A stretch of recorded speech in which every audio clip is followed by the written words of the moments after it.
Premier Men's campaign. And today our travels take us to Princes Park, with two teams looking to renew hostilities in a rematch of last season's winning you're in final round encounter. Last week, Old Haileybury showed the competition exactly what they can do when they're at their best, and they burst out of the blocks against Old Brighton to kick 4 goals to none in the opening term. But they couldn't maintain the rage, conceding 15 of the last 19 goals of the match and lost for the second week running. Guy Martin's men will be looking to make amends at home today and square the ledger at 2-2. Old Scotch, meanwhile, have also lost their last 2 matches, having fallen to St Bernard's in the thriller a fortnight ago before being played by the Old Zavarians just last week. Mark Nat's men came from a mile back to sneak into the finals late last year, but will want to make life easier for themselves this time around, and victory today will mean they maintain in early season touch with the top 4. This is the VAFA SEN match of the day, thanks to William Buchan, live streaming on VAFA TV. Matty Donald with you again this afternoon, and my expert commentator I've got to welcome. It's good to have him back after a week off. Hugo Higginbotham. Hugo, welcome. Thanks, Matty. Great to be here. Beautiful venue here in South Caulfield, as we established a long time ago. It's always South Caulfield, not Caulfield South. But one of my favourite grounds in the VAFA, because it's a stone's throw from my house, so it's a nice quick trip home. But no, it's a picturesque ground here. I know Petch will touch on the ground report later, but let's break this contest down, Matty. It's an exciting one today. It's almost, I know it's early in the season, but it's a bit of a must-win for both teams. Well, it is. Both of them currently sitting at 1 and 2, 6th and 7th on the ladder, respectively, Old Scotch and Old Haileybury. And percentages not too dissimilar either. Old Scotch with a percentage of 85.98, Old Haileybury 85.43, so just 0.55% separating the two sides on the ladder. Very early days in the season, of course. Yes. Probably a bit too early to be looking at the ladder, but shows that they're pretty close, these two. They are. All their numbers are very similar, as you touched on, and both probably struggling to put together 4 quarters the last few weeks. So that'd be something you'd be looking at today. You want to see a bit more consistency. And I know Haileybury very young this year, Matty. The baby bloods, almost. Oh, nice. Back to the name of the Bombers. But and with youth comes inconsistency sometimes. They can do some fantastic things, young players, but they struggle to put together 4 quarters. And I know Scotch, I think, made a lot of changes today, which I think Natty will touch on later, and bringing some experience back. So it should be a very interesting contest here, and hopefully the rain stays away and we get a pretty good, even contest. And the weather, no wind, so that's a bonus too. So it's a real footy heartland out here. Well, speaking of ground level, let's head down now to the boundary side. It's a pleasure to welcome him back to SEN's match of the day. It is Cooper Watkins. Cooper, good afternoon to you. No, okay, Cooper, not interested in talking for the moment. That's okay. We'll reconvene with him a little later. You mentioned the changes yes. there, Hugo. We'll sort of rattle through those now. Old Haileybury, just the one change for them. Hugo Noziara, bad case of the Tullamarine flu for him this week. Shocking. It's early in the year for that, isn't it? It's kicking in early, much earlier this time I still don't understand this, buddy. You sign up to play footy, you've got to commit for the 18 games. That's how it was back in my day. It's just, travel's too accessible for these young blokes now. Yeah, no, they're just taking a few liberties, some of these young fellas these days, aren't they? Charlton Harrop is the one in for the Bloods. As for Old Scotch, 6 changes, that's right, 6. So bear with us while we get through all of these. Jack Brown, Doug Lawrence, Brodie Easton, Angus Jones, Tom Wenzel and James Brady all into the lineup. So there's a lot of experience and a lot of quality in the ins. Some of the outs include George Caldwell, Max Scott, Bailey Burrows, who was the very, very late in and played 2 games last Saturday. Robbie Beckworth, Henry Long and Ned McMillan come out. So it's a lot of changes for Old Scotch, but some quality ins. Absolutely. It shows you the depth now. With McMillan, I think he had about 18 or 19 last week, kicked a goal as well. So he's probably the unlucky one, but that's good for Scotch. I mean, as we're looking about on the ground now, as they've run out, they've added some size and strength into that side too. So I know Petchy will be very happy when he finally gets here that Doug Lawrence is back in. He's one of Petchy's favourites, and it'll be an interesting one to watch. He was actually carrying a pretty serious injury going through the final series last year, and just shows you the strength of the man to be able to get through and come back for another go again this year, which is exciting. No, it is terrific to see, and it will be a very interesting contest, this one, throughout the course of the afternoon. What we will do, though, is we will hear from both of the coaches, because this is the pre-game warm-up, thanks to Holmes Glen, leading provider of vocational and higher education with 40 years experience and more than 140,000 graduates. It is TAFE at its best. So we'll start with Guy Martin of Old Haileybury, the hosts today, coming off a 48-point defeat at the hands of Old Brighton last week. Started so well, 4 goals to none in the opening term we mentioned, but I caught up with Guy a little bit earlier, and here's what he had to say. And Guy, what's the mood in the camp coming into today? Mood's always good. Looking forward to a really competitive game, both 1 and 2. So a fair bit on the line today. It's very early in the season, but for the loser going 1 and 3, big game, big win opportunity for us today. Bit of rain in the pre-games. That change your approach to it at all? Oh, potentially just more how they probably move the ball. They're a really high uncontested mark team. So if it stays wet, do they change it or do they keep trying to do it? I'm going to predict that it's not going to get any wetter and it'll probably dry up. So it'll be maybe 5% wet weather footy. In terms of what you guys can control, how do you stop that high uncontested game style of theirs? Oh, you don't sag off. We press really hard defensively and just got to stop that first uncontested mark. So we'll be defending pretty aggressively and getting on their back shoulder and not allowing their first chip of many and stopping their uncontested mark chains. I wish you the best of luck, Guy. Thanks for your time. Beautiful. No worries. Thank you. Haileybury, there with us a little earlier on in the pre-game. We might head down now, second try down on the boundary line with Cooper Watkins, who'll be our boundary rider throughout the course of the afternoon here at Princes Park. Cooper, have you got us there? Matty, have you got me? Loud and clear. Beautiful. What's it like down there, mate? Yeah, it's as Hugo touched on, it was wet morning. I bought the umbrella, but it doesn't look like I need it. The blue skies are coming around. It's a beautiful day for footy. I think it'll be a bit wet underfoot, but should be right nonetheless. No, beautiful. And we'll continue to reconvene with you throughout the course of the afternoon. Cooper Watkins, our boundary rider throughout the course of the afternoon. So thank you for that, Cooper. It's 1:53, which means we've still got a couple of minutes away before we're contractually obligated to introduce Simon Petch. He's made it very clear that any time before 1:55 is not Petchy time, which gives us just enough time to interview Mark Nat, the coach of Old Scotch. Caught up with him a little bit earlier, and hopefully by the time that it's done, it will tick into 1:55, and we'll be able to introduce Petchy to the coverage. Here's Mark Nat. Mark, how's the mood today?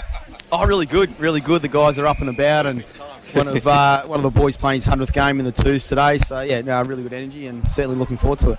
And a lot of changes for you. Is it 6 in total coming into the match? Must be good to get some a bit quality back into the side. Yeah, there is 6 changes, and the risk with that always is how quickly is it all going to gel and work. Obviously, a lot of those guys have played a fair bit of footy with us, so hopefully we can work through that pretty quickly. And and a good opportunity from some of our young guys to play with some experience as well. So good balance across the ground, I reckon. And Old Haileybury here last week, they were very impressive in the first half against Old Brighton. What do you reckon the keys are to getting the win over them today?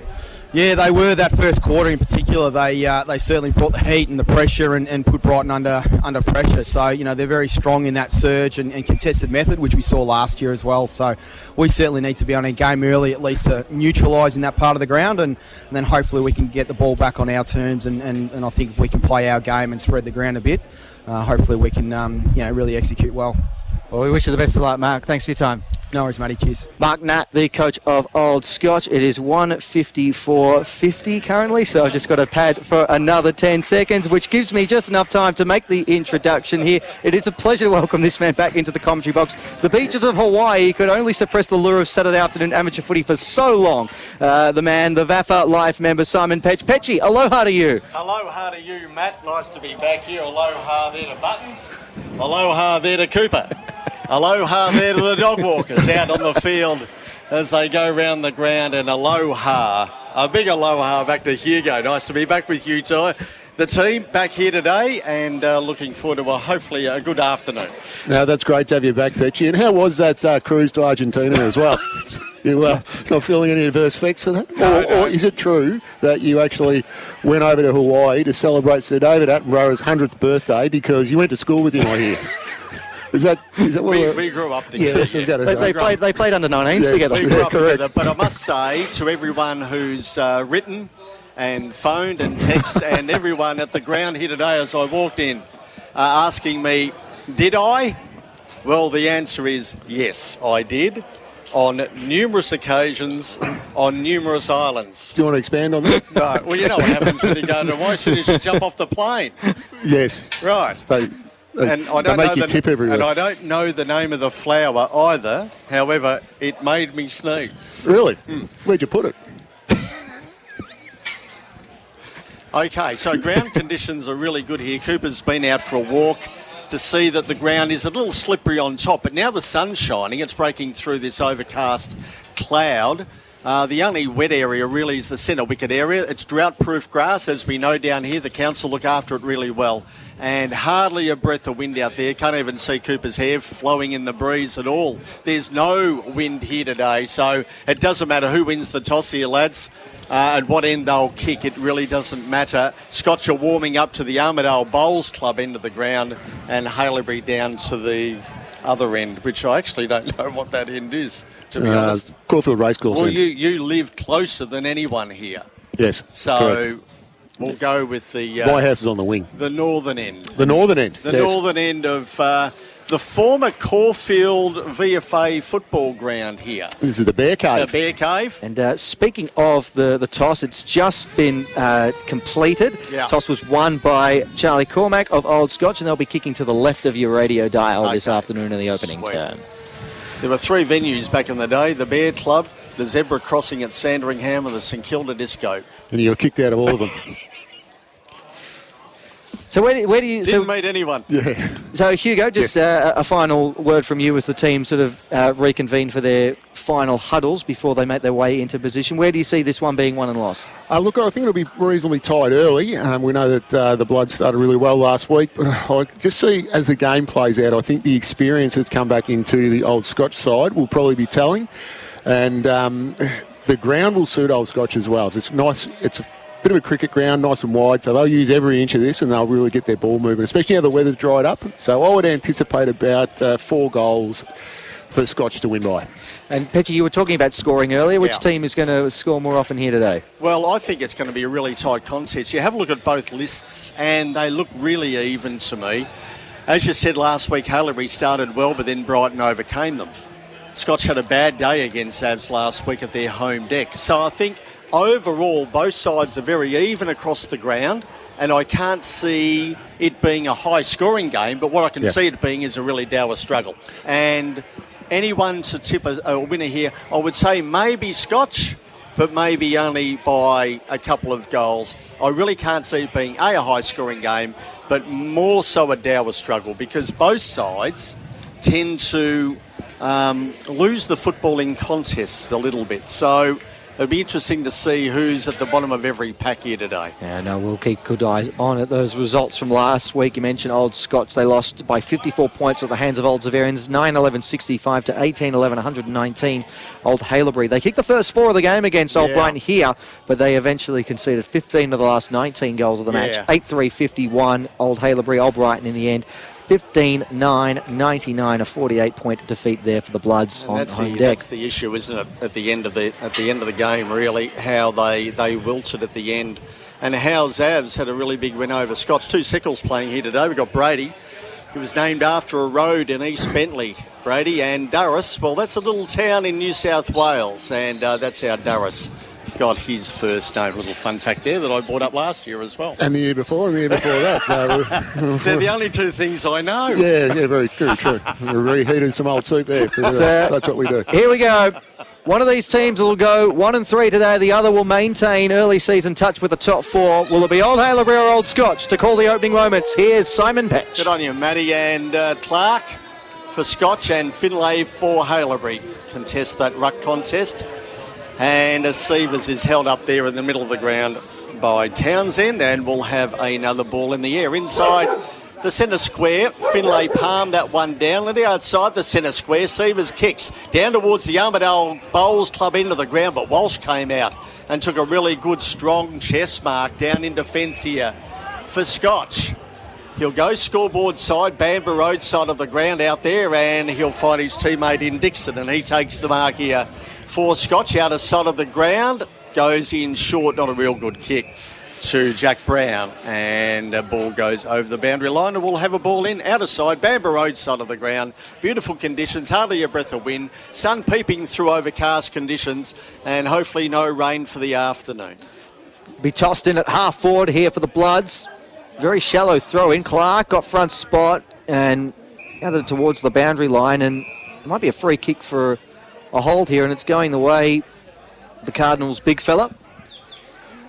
He kicked 2 goals last week and had 24 touches. He goes down the line, comes off hands, spills out the back now. In dispute here on the wing, one back by the Bloods. Although a good tackle in there from Jones, one of 6 ins. here for the Cardinals this week. Now the hand pass comes across from Simons to Brown, who drives a kick inside, attacking 50. Playing in front, taking a nice mark there was Hugo Lynch. Looks to give the hand pass away, and they'll get this one across the back flank. Mark taken by Lascock. Important matchup there with Hugo Lynch playing on Big Doug Lawrence. So he's got his hands full, but that was a great intercept mark already, Matty. Yeah, it was, and a good kick down the line, marked on the chest by Yates, who's now got it at half back. And is happy to go backwards. And the straightening kick up to centre half back works, and they've just managed to chip the ball around. Now they've got it in the hands of Brady Seckle. One of the two Seckles out there today for the Cardinals, and he goes up towards half forward. That's a good mark that's been taken there, and they look to move it quickly. They've got a player leading into the pocket. Big Jack Bell. So a good mark there by Bell, who's one of two out-and-out rucks out there today for the Bloods, and he'll look to claim the first score of the match. Yeah, good start by Bell there. Nice lead out to in front, and I know he breaks his forward craft work too, Matty, so putting a good foot forward here. Well, he hasn't kicked the goal this year. He just kicked the one behind coming into today, Jack Bell. We're right behind the kick. Be about a 45-degree angle on the paint of 50. It's coming back nicely. It looks good off the boot. Oh, he likes that. No issues with his forward craft, Jack Bell. He's got the opening goal of the game. Judged that one beautifully. Brought it back nicely. And the Bloods are on the board. 1 straight 6 they lead. Old Scotch yet to score. And that is on the Mercedes-Benz Berwick first quarter scoreboard. Yeah, that was excellent work by the Bloods there to retain that possession from one end of the ground to the other, the coast to coast. So that lateral ball movement didn't panic, and they found a loose player everywhere. So really good start, and you're already seeing a different style under Guy Martin here for the Bloods. So it's an exciting little brand they got going. Gee, forgot to mention our sponsor for that first quarter, Mercedes-Benz Berwick. I could go there tomorrow. The ejector seat in the passenger side of the car's not working properly, so I've got to get them to look at that. Thrown in the air. Up they go. Down it comes. Brady Seckle used strength to get a handball out, but it didn't go too far outside the centre square. Conway went the handball back. Finlay, the big man, bent down, picked it up, and then was dispossessed. Loose footy, but they get it back here. Haileybury. Sievers goes out wider here, and they move the ball forward into the pocket area too far. It's gone over the line out of play and resultant free kick going Walsh's way here for Scotch. So once again, as you said, Hugo, they moved that ball well. Yeah, they're looking to retain possession, so not panicking, but they've got options everywhere too, so you like that. So Walsh back to Nan Carrow down at the Armidale Bowls Club end of the ground for Mercedes-Benz Berwick. Gone just into 4 minutes in this first term. Nan Carrow, scoreboard side of the ground at Fell Conway, who found Finlay, who was tackled by Clark, and Clark gets the free kick. He didn't get rid of it quickly enough there, Finlay. And the big tall timber for Scotch in front of the scoreboard, goes in short, dangerous. Gregory takes the mark inside the centre square, so it opens the door for Haileybury again, but a bad kick smothered off the hands. It came back here. Sievers a high up and under kick for Haileybury down towards Yates, and he came out and took the mark on his chest. Told to go straight away. Lascock screaming for it, but Yates goes long with the kick down towards the forward pocket area, but Clark again standing tall takes the mark here for Scotch. Wanted to go quickly, Clark, but thought better of it.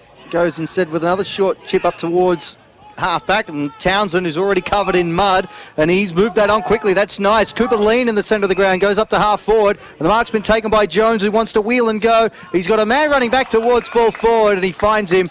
Good transition football there from the Cardinals, and taking the mark down to the lead is Dougie Lawrence. Well, that was just excellent ball movement, which Scotch is famous for. Use the middle of the ground, and very dangerous player, Ollie Angus Jones, out on his own there at half forward. So that's a concern for me. I think a player of his ability, you'd really want to put a little bit of time and effort into it. First game of the season today for Doug Lawrence. He played 9 times last year.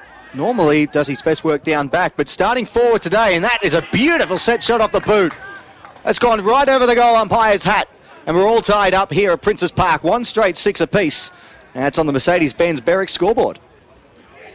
Yeah, so as we said, Matty, that format of retain possession, find that ball, lateral space, and didn't waste much time in going too wide that time, the Scotchies. They were straight down the middle of the ground. Yeah, well, that's what Haileybury were doing as well there, Hugo. So it's nice to see them all work through the middle of the ground. It's the shortest way home. It is. Why not use it? Playing a very similar brand, aren't they? Yeah, so back in the middle after Lawrence kicks Scotch's first goal of the afternoon. About to be thrown in the air. Finlay again to contest up with Clark, and Finlay got the tap. Frenetic fell over in the middle of the ground. He got the handball out. Dixon head over the football. That was well attacked. He was the only one to go in after it, and he got it. Then he got held up. He was hugged by two Haileyburys. And the ball thrown back in the air again. Clark won it down. Frenetic grabbed it out of the ruck, then got a kick. A short one away from Dixon. Now they go forward here. Scotch with another handball and kick, and it ended up here in the arms of Baring, who goes long with a kick towards Lawrence. He couldn't complete the mark. Play goes on. Umpire says, give it to me, and we'll ball this one up. I'm liking the look of the ruckman Finlayson for Haileybury's big, strong lad. Sure is. It was off hands. We're congested here at the ground level. And a strong tackle applied there by Gilliam. The umpire says we'll try it again here. So Finlay got a hand to it. It's come away. Here's Jones. Wheels on the right boot. Goes with a kick inside 50. It's a well-placed kick. And using the body there beautifully was Quinn Spencer. Got rid of his man just in time, and he takes a good mark, and he'll line up for goal about 35 metres out in the 45-degree angle. Once again, we see Jones just working hard around half forward, and beautiful vision there. And a relatively easy chest mark. So that was Jones. He's getting busy at half forward there, providing a lot. Well, we know all about his story. Sprung to life in the finals campaign last year, Angus Jones. Did what? You saw that game, didn't you? Was it Sandringham? Was that right? Yeah, that was the one, and then 5 in the prelim. Meanwhile, here's Quinn Spencer going for goal, and that looks a beauty off the boot too. Gee, the goal kicking's been on point early. And Old Scotch gain the lead here for the first time this afternoon. 2 straight 12. They lead Old Haileybury 1 straight 6. And we have just ticked over 8 minutes in the opening term for Mercedes-Benz Berwick, Australia's most awarded Mercedes-Benz retailer. Just noticing Scotch have a few more avenues to goal than they had previously in the last couple of weeks. So a bit of tall timber down there now, and probably going to be the day for it, actually, with not much wind and no more rain to speak of. So should be exciting. Really still day, isn't it? And the sun's come out to play. Well, it may come out to play. Plenty of overcast conditions, but it has really fined up, as it wasn't like that earlier this morning. Thrown in the air again. Umpire blows the whistle in the middle of the ground and gave a free kick here to Clark. Finlay was holding him around his waist area, and Clark gets the free kick. So Scotch to go forward again. Out towards half forward, inside 45. It hits Spencer's bootlaces. Now defensive Haileybury under pressure. Simon's got a handball. He got it back here. Frenetic gets a kick. Up towards Ferguson. Handball back here to Jones. Around the body into goal, and he's kicked it. So as quick as you like and as quick as you blink, Jones kicks their third of the afternoon, Scotch. They go on to 3 straight 18, leading Haileybury 1 straight 6. That at the 9.5 minute mark of this first term. And Jones kicks his first goal of the afternoon. Well, he seems like he's in everything at the moment, the young lad. And yes, we did see that amazing run of form he had. Yeah, coming into in the finals last year, and he's really picked up where he left off. There was 3 goals in the semi-final against St Kevin's, and then 5 in the prelim? Certainly was, including the match winner. With about 60 seconds to go. Yeah, still lights are on in some households over that. Clark leapt high, but didn't actually get the tap down. Instead, it was won by Bell, who's taking a turn to the right. Good kick to half forward. Mark taken by Harrop. Wants to play on straight away. Gives a hand pass across. One more to Seckle. Can he get rid of the tackle? He does. Gets the hand pass free. And then a good tackle there was applied there by Yates. But the umpire waved play on, and it allows the Cardinals to clear. But it's coming back in a hurry. Hand pass across here, and the kick inside from Jasper Russell up towards the forward pocket. Gathered by Cormac. Loops one over the top. Marshalling his way out of the fences. Nancaro goes with a long kick up the line, out towards the wing. Spencer nudged his opponent under the ball illegally and concedes the free kick. So the Bloods will be able to move this back inside towards half forward. Kick was wide there at the time and just stayed inside the field of play. Conway marks. Wants to come back to Russell. And they're going to conduct a good old-fashioned switch here, the Bloods. Got it out towards the wing. The target is Higgins. He's not a very tall man. And there was a lot of air on the ball. And that allowed Dixon to swoop in and knock it out of play. So it'll be a boundary throw in front of the Old Haileybury bench here. Broadcast wing. They trail by 12 points on the Mercedes-Benz Berwick scoreboard in this opening quarter. Gee, that hung on the air a long time. Someone at Pentridge many, many years ago. Thrown back in. Clark palms it down to the front of the pack. Sievers gets a kick up towards centre wing. Who wants it? Who wants to go after it? Walsh was there, applied a good tackle. And umpire says, give it to me, I'll ball this one up.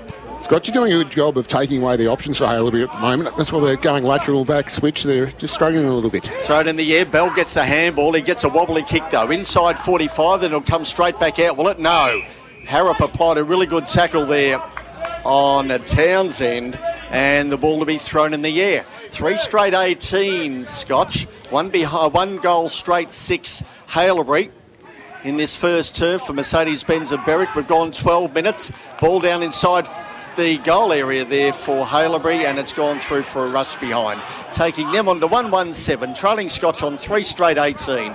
For Mercedes-Benz of Berwick, we've gone 12 minutes in this first term. Our first blemish of the day.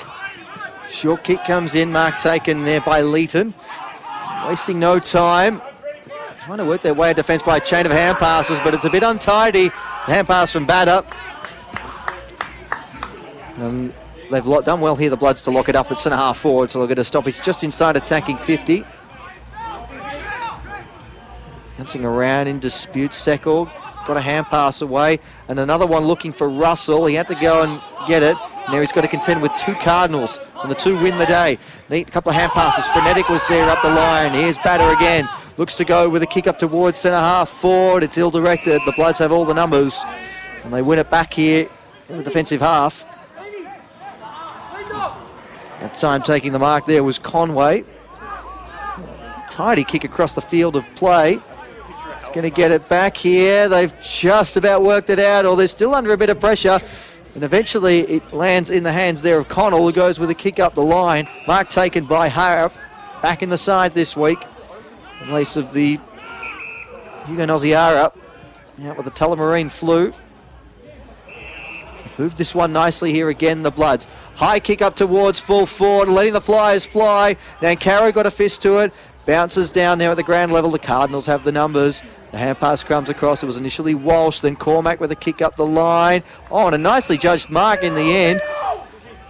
That time taken there by Townsend, who changed his mind once and then twice and kicks up the line, and it goes out of play. Lasso free kick, Bloods ball. It's almost a game of where's the next turnover coming, because both sides are really good at retaining possession, but that skill error is what's bringing the other side into the game. And that's what we spoke about at the start of the game. The skill error of both sides at the moment is on show here. Here's Yates. He's a long way up from the forward line. He's on centre wing right in front of us. Takes the mark here. 3 straight Scotch. 1-1-7 Haileybury into this first term. Harrop takes the mark right in front of us. We've gone 14 minutes into it. So centre wing towards the Armidale Bowls Club end of the ground go Haileybury in this first term here at Princes Park. He'll put the ball high in the air. He does just that. Tall timber. Bell at the back. Caro came through. Couldn't hold on to it on its way down. Finlay got in his way as well.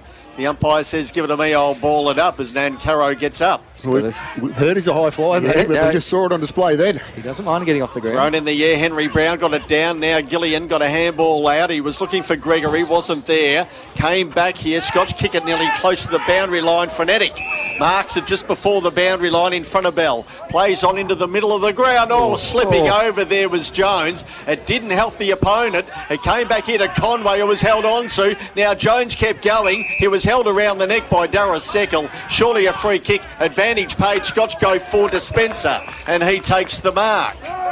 Gee, Darris has had a shave. He certainly Last has. time I saw him, he had facial hair. He did.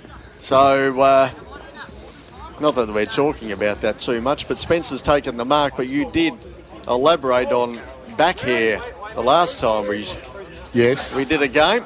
No, I think it was more shoulder hair. Shoulder hair. Here's Spencer into goal for Scotch. And he's got it. So Scotch kicked their 4th. They go into 4 straight 24, leading Haileybury 1-1-7 for Mercedes-Benz of Berwick. That's at the 15-minute mark of this first quarter, and Spencer has 2 goals for the afternoon. They're doing a good job, Scotch, of taking away the easy option of Haileybury first. So what that's causing is they're trying to invent something, and that's causing a bit of a turnover, and then they break with speed as well. But we just saw Jones involved in that again, so he's very busy already this quarter. It'd be one that I would be putting a little bit of work into. Bell that time reached over the top, got the tap down. Although it's going to be gathered here by Brown. Wants to go backwards with the hand pass. Scotch win the clearance once more. Up towards half forward. Clark on the second, third. No, knocked away from him at the last. Good defensive effort. And then Jones overran it. Clark goes in once more. Gets the hand pass back. Kick towards full forward off the boot of Townsend. Bouncing ball has gone across the face and through for a behind. And now Scotch with their first blemish. 4-1-25. They lead Old Haileybury 1-1-7, nearly 17 gone in this opening term on the Mercedes-Benz Berwick scoreboard. So to be kicked back in, down at the northern end of Princes Park as Russell's got the football. He'll come out commentary side, he runs outside the square, goes as long as he can with the kick, and in front Cormac had it fisted away. Ball fell to the ground, close to the boundary line, it goes back inside, and mark taken here by Jackson, who goes across the face of goal out to the outer side of the ground where Easton got the handball up. Defensive Haileybury under pressure now, charging through there was Barring, and the umpire's given the free kick here to Haileybury. He was held on to, couldn't get rid of it, and free kick for Haileybury going Lynch's way. And Lynch goes with a kick up towards the wing. Comes off hands. Gunnar Warden read it nicely. Kick towards half forward. Bouncing footy. Leading everyone back in the race for the ball there is Ferguson. Can he keep it in? He does. Gets a hand pass away to Cormac. And then he loops another one over the top. Doing well there was Townsend to keep the hands free, but he has turned it over. And now it's Old Haileybury who look to go towards full forward. Yates might have got a nudge in the back. He did. Free kick. Well, Nan Carroll, I think, had his knee up into his back as well as give him a push. So I think he was looking for the fly there, Nan Carroll, but it wasn't forthcoming. Gives away an easy free kick here for Yates. That was good work by Haileybury then, just to slow up Scotch, because caused that turnover by taking away Scotch's options. So that was good work. So and rewarded here. But geez, Nan Carroll likes to jump, doesn't he? Yeah, that's a good leap. He had a good leap before. Billy Yates has kicked 4 goals already for the season, including 1 last week. Chance for the Bloods to kick a steadier here. He's on a tight angle, but it looks good off the boot. The set shot goal kicking has been on form so far from both teams in this match. And Old Haileybury have now got their second, 2-1-13. They still trail Old Scotch 4-1-25, and that's on the Mercedes-Benz Berwick scoreboard. And Billy Yates goes up to outright second in the Old Haileybury goal-kicking charts this year. Yes, Gunnar Warden are leading that on 6, I believe. And So that was a couple of goal sneaks. Yeah, a couple of goal sneaks. Yeah. I like the look of Yates. He presents really well. So he gives a good focal point down there. And then with the rotating ruckman down there, they've got a little bit of firepower as well in the forward line, the Bloods. And they needed that one just to steady the ship a little bit. So sun out behind cloud. And in sunny conditions, ball thrown in the air again. Finlay got it down. Sievers gets a kick. Outside of the centre square, he goes with a good kick and marked here by Hornblower, who goes out wide here with a kick. Was it a good one? Goodner Wardner late on the scene. Got it down Conway into goal. Goes to full forward. Harrop had it fisted away. Fell down here towards Gregory into goal. And he kicked it. Wow, did they rove that beautifully. Yeah, it was. You see the value of the kick to a dangerous spot too, top of the square with those big targets. They're not going to get outmarked down there, the Haileybury forwards. And that was a great piece of roving work from young Flynn Gregor. Gregor, I did say Gregory, but it was Gregor. And that was a beautiful piece of roving, as you said, Hugo. Yeah, but that was all off the back of that really good clearance. And Haileybury haven't really had too many of those today. So that was an excellent clearance and gets it to a dangerous spot. And you put the defenders under pressure. So that's what you want to do. I feel like those sort of slick clearances are going to be hard to come by because there's a proper mud patch in the centre there. Yeah, it's funny because it's firm, but it's slippery on top. Yeah. So it's hard to get out of there. So Ferguson once more in the ruck against Finlay. Time Ferguson just got a tap to it. Trying to bust his way through all of that was Lawrence, who was caught. Well, in fact, no, it was Easton, my apologies. Another one who's back in the side. 6 changes for the Cardinals coming into today. Finlay tapped it down that time. Clearance one here by the Bloods. Kick up towards centre half forward. Oh, good fly in from the side by Gregor. And he's been paid the mark. Held it for long enough. He wants someone to give him the footy. And it's a teammate who's got it for him. Too far out to score. Still a good 2 kicks from home. He said goes up towards full forward. Bell was the target. Came off hands. Is Nankara, who's caught in the tackle. The umpire says give it to me. Mark of the day contender for Bendigo Bank Inner East. That one from Flynn Gregor. Beauty coming in from the side. So here at full forward for the Bloods. Bell with the tap. Nankara was there. And then a strong tackle on Wenzel. That time by Sievers, and it's locked up. So not far out from Haileybury's scoring area. 21.5 gone in this first term. 4-1-25 Scotch, 3-1-19 Haileybury. A chance for them to tie scores here. Inside 45, Henry Brown has it. Defensively works it out. Goes over Russell's head, out towards Durris Sekal, who pushed Lawrence out of the way, or he overreacted to a little nudge. I think it was just the big fella's momentum. Once they get started. Yeah, can't stop like a freight train. No. And it's Durris Sekal wouldn't have done anything untoward to assist him on his way. No, of course not. You don't do that. Look at Mr. Lawrence. No, not at all. I reckon they call him Sir out there sometimes. Thrown back into the middle of the ground. Attack. And still live. Connell, Brady Sekal, fisted it back towards Easton. Ball on the deck again, Sievers. Dixon head over the footy. Clark picked it up. Handball came back and they go forward again here, Scotch. Up towards half forward with a kick. In front of Ferguson, came back to Simons, who chases after it again. Picking it up there was Lean, who got a kick up towards 45 out from goal. And a free kick going Lawrence's way. He was interfered with. And 50. And a 50-metre penalty to boot. So this will bring Dougie right in towards the goal square. That's actually both the Sekals going at the umpire. Right. Wow. And they both look in shock. They're like the Scott brothers out there, aren't they certainly are. They certainly are. So looking at their fifth of the afternoon, Lawrence looking at his second of the afternoon. He kicked one at the 6-minute mark of this first term. Looking, he surely can't miss from here. Left footer into goal, kicked it. So they go into 5-1-31 here, Scotch. 3-1-19 Haileybury. That at the 23-minute mark of this first term for Mercedes-Benz and Berwick. Lawrence kicks 2 of the afternoon. Now, look, I know Guy Martin would be extremely frustrated with that. I know we made light of the situation with the Sekal boys giving the advice to the umpire, but where Doug Lawrence was kicking from, and we know he hasn't got the longest shoe on him, that was probably not a set goal. And then they've put it straight to the square. Very straight frustrating.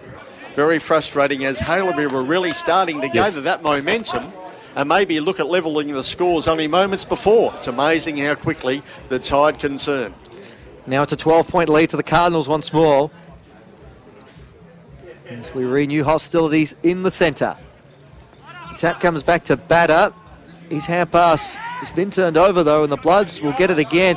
Nice kick up towards the wing. The mark was dropped by Conway. Now he's got to go and fight after it. Applying the tackle. Almost winning the footy back in the end of all of that, but not before the umpire calls for the footy once more. Clark. Front spot, tapped it down, batter again, back to Jones, back on the ground. Spent a bit of time on the bench in this opening term, Angus Jones. Lovely kick out to the fat side of the ground, absolute beauty. And Scotch looked to work it inside 50. The kicks come off hands, Barring was the target. And then he goes and applies the tackle, just getting the hand pass away in the nick of time. And then the hand pass comes out once more, trying to fight a way through there. They've done pretty well here in the end here, the Bloods. Through a chain of hand passes, Sievers gives it one more, then Sekal up towards half forward. Rigger was the target once more, come off hands. Now here's Gunawardena receiving the hand pass. Goes with a kick in towards the forward pocket. It wasn't a great kick, and the Cardinals had the numbers regardless. James Brady takes the mark and looks to switch the plate. Townsend on the bounce, or Dixon on the bounce rather. Now up towards the wing. Sievers getting in behind. Did well to win it back here for the Bloods. Chilcott inside 50 with the kick. Going back with the flight. Nankaro didn't mark it, but read it nicely. Landed like a cat. Gets a hand pass away to Dixon. Straightens. His kick is smothered over the boundary line and will be tossed in here at half forward. Good pressure here from old Haileybury to lock it in their forward half. Yes, they haven't done that too often. It's coming out rather easily when it gets down there, Hugo. Yeah, lacking a little bit of forward defensive pressure, but Scotch are very, very good at that chain of hands. It's about to be thrown in front of the scoreboard. 31 playing 19. Scotch have the lead for Mercedes-Benz and Berwick. 26 gone in this first term. Finlay on hands and knees. Sievers tried to get it clear. He did. Now a clearing kick by Haileybury to full forward. Nankaro came out and took a mark easily in the end. 3 bites and he took it easily. He goes out wider here. And Clark marks here for Scotch. So once again it goes in. It's about to come straight back out. Scoreboard side of the ground. Clark goes as long as he can. Up towards centre wing. Spencer in front. Darasekel with the spoil. It worked okay. Jackson on the hand. Got the handball out. Brady Sekel looking for the ball to go out. It did. And he gets the free kick. That'll be 50. And a 50-metre penalty to Brady Sekel.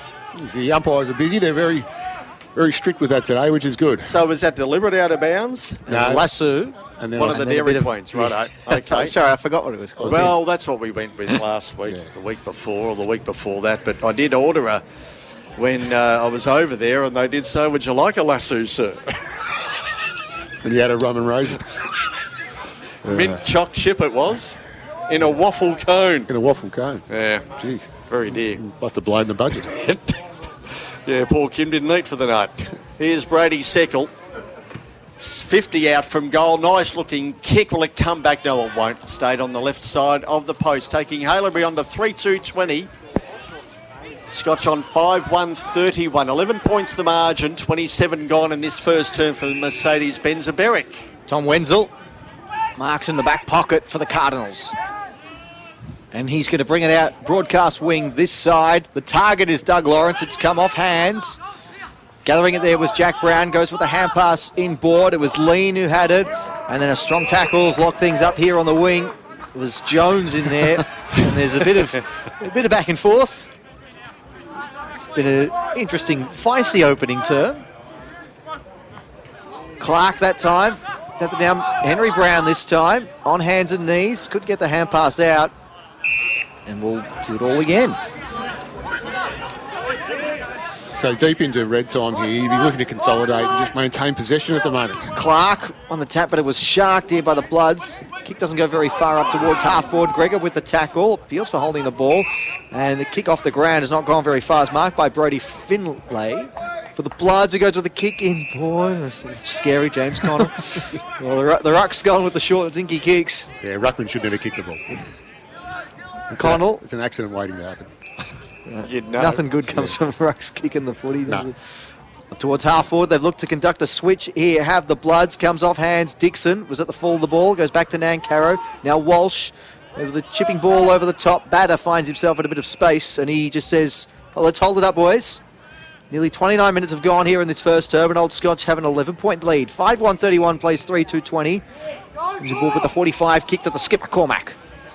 Not bad. 8 goals scored for the game so far. So it's been a good, strong game of football by both sides here so far today. Here's Lawrence from the Cormac kick out of side. Bamber Road side of the ground. Left footer goes around the body really up towards half forward. Spencer in front had it fisted away by Gillen. They go to the boundary line. And will it stay in? It either did or the umpire's going to throw it in.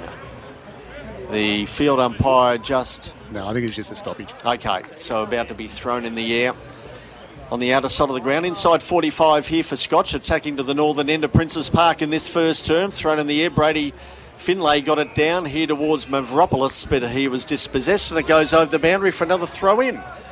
So just notice with Haileybury, they've got 9 players who are new to the club, debuted this year. So it shows you quite a changing of the list there. Yep. So it's good for Guy Martin. And it takes a while for them to gel, like the university teams, really. Yes, definitely. Finlay, front spot, punched it forward only as far as Dixon.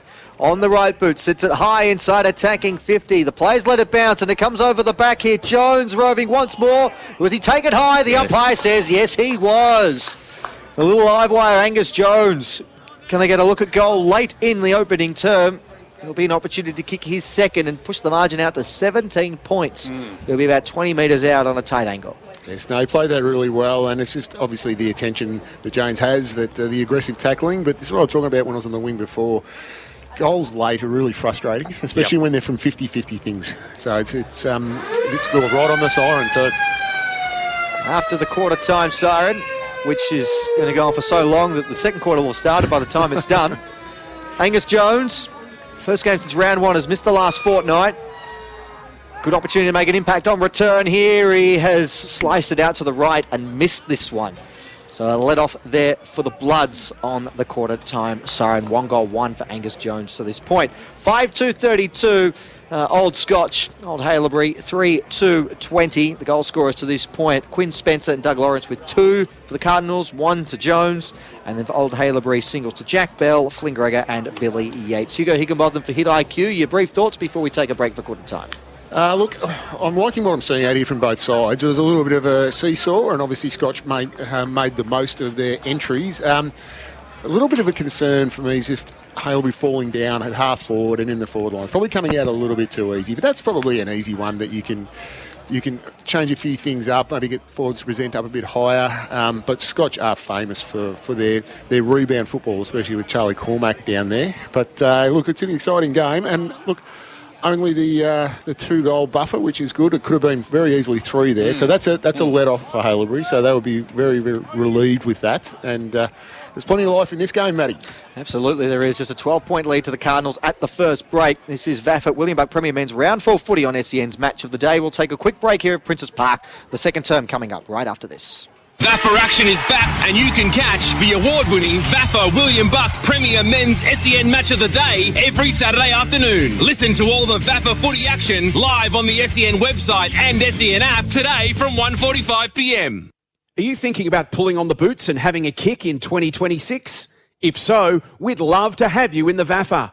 Australia's largest senior footy competition has teams suited to all ages and experience, from under-19s to seniors. Log on to vafa.com.au, check out our club directory and find a club near you. Hey guys, at GYG we never compromise on the quality of our food. That's why we only serve 100% free-range chicken. We're on a mission to reinvent fast food, because who said fast food had to be bad food? Love ya. The VAFA Rising Star Award recognises the competition's most talented young players. Each week, the VAFA Rising Star Committee receives nominations for 1 male and 1 female player aged 20 years or under who played no more than 7 senior games before this season. Our overall season winners will be declared the VAFA Rising Stars for 2026. So if your club has a young gun making their mark, nominate them now at media@vafa.com.au. Stay up to date with all the latest from the Victorian Amateur Football Association with the brand new VAFA app. Stay connected with live scores, fixtures, stats and news from across the Victorian Amateur Football Association right at your fingertips. Download the VAFA app today from the App Store or Google Play and never miss a moment. Keep up to date with everything that's happening around the VAFA by subscribing to our socials. We're on Instagram, TikTok, X, Facebook and LinkedIn. Has someone just taken a screamer or kicked goal of the year? Send us your best and we might share them around the league. Join in the fun with all the best pics, videos, stories and reels from around the competition. They're all on VAFA socials. Search VAFA and VAFA Women's on your favourite platforms. Listen in to the award-winning VAFA William Buck Premier Men's SEN Match of the Day this Saturday afternoon on SEN's new no-delay streaming product, SEN Stadium. That's VAFA Footy, live with no delay, Saturday from 1:45 p.m. Listen via the app. Quarter time here at Princes Park. VAFA William Buck Premier Men's Round 4 footy on SEN's Match of the Day. Old Haileybury and Old Scotch doing battle here. Both teams looking to maintain touch with the top 4 in this early phase of the season, and it's the Cardinals away from home who have a 12-point lead at the main break. 5-2-32 plays 3-2-20. Matty Donald and Simon Petch, your co-commentators this afternoon. Hugo Higginbotham, your expert comments. Not special, Petchy. We changed it to expert. Oh, hang on. We changed that. I better read this. Yeah, put your glasses on. Have a good look at the credits, Petchy. While you do that, we will head down to ground level now. Cooper Watkins is inside the Old Scotch huddle, and we'll listen to Mark Nat addressing his charges. Been some changes while you're gone.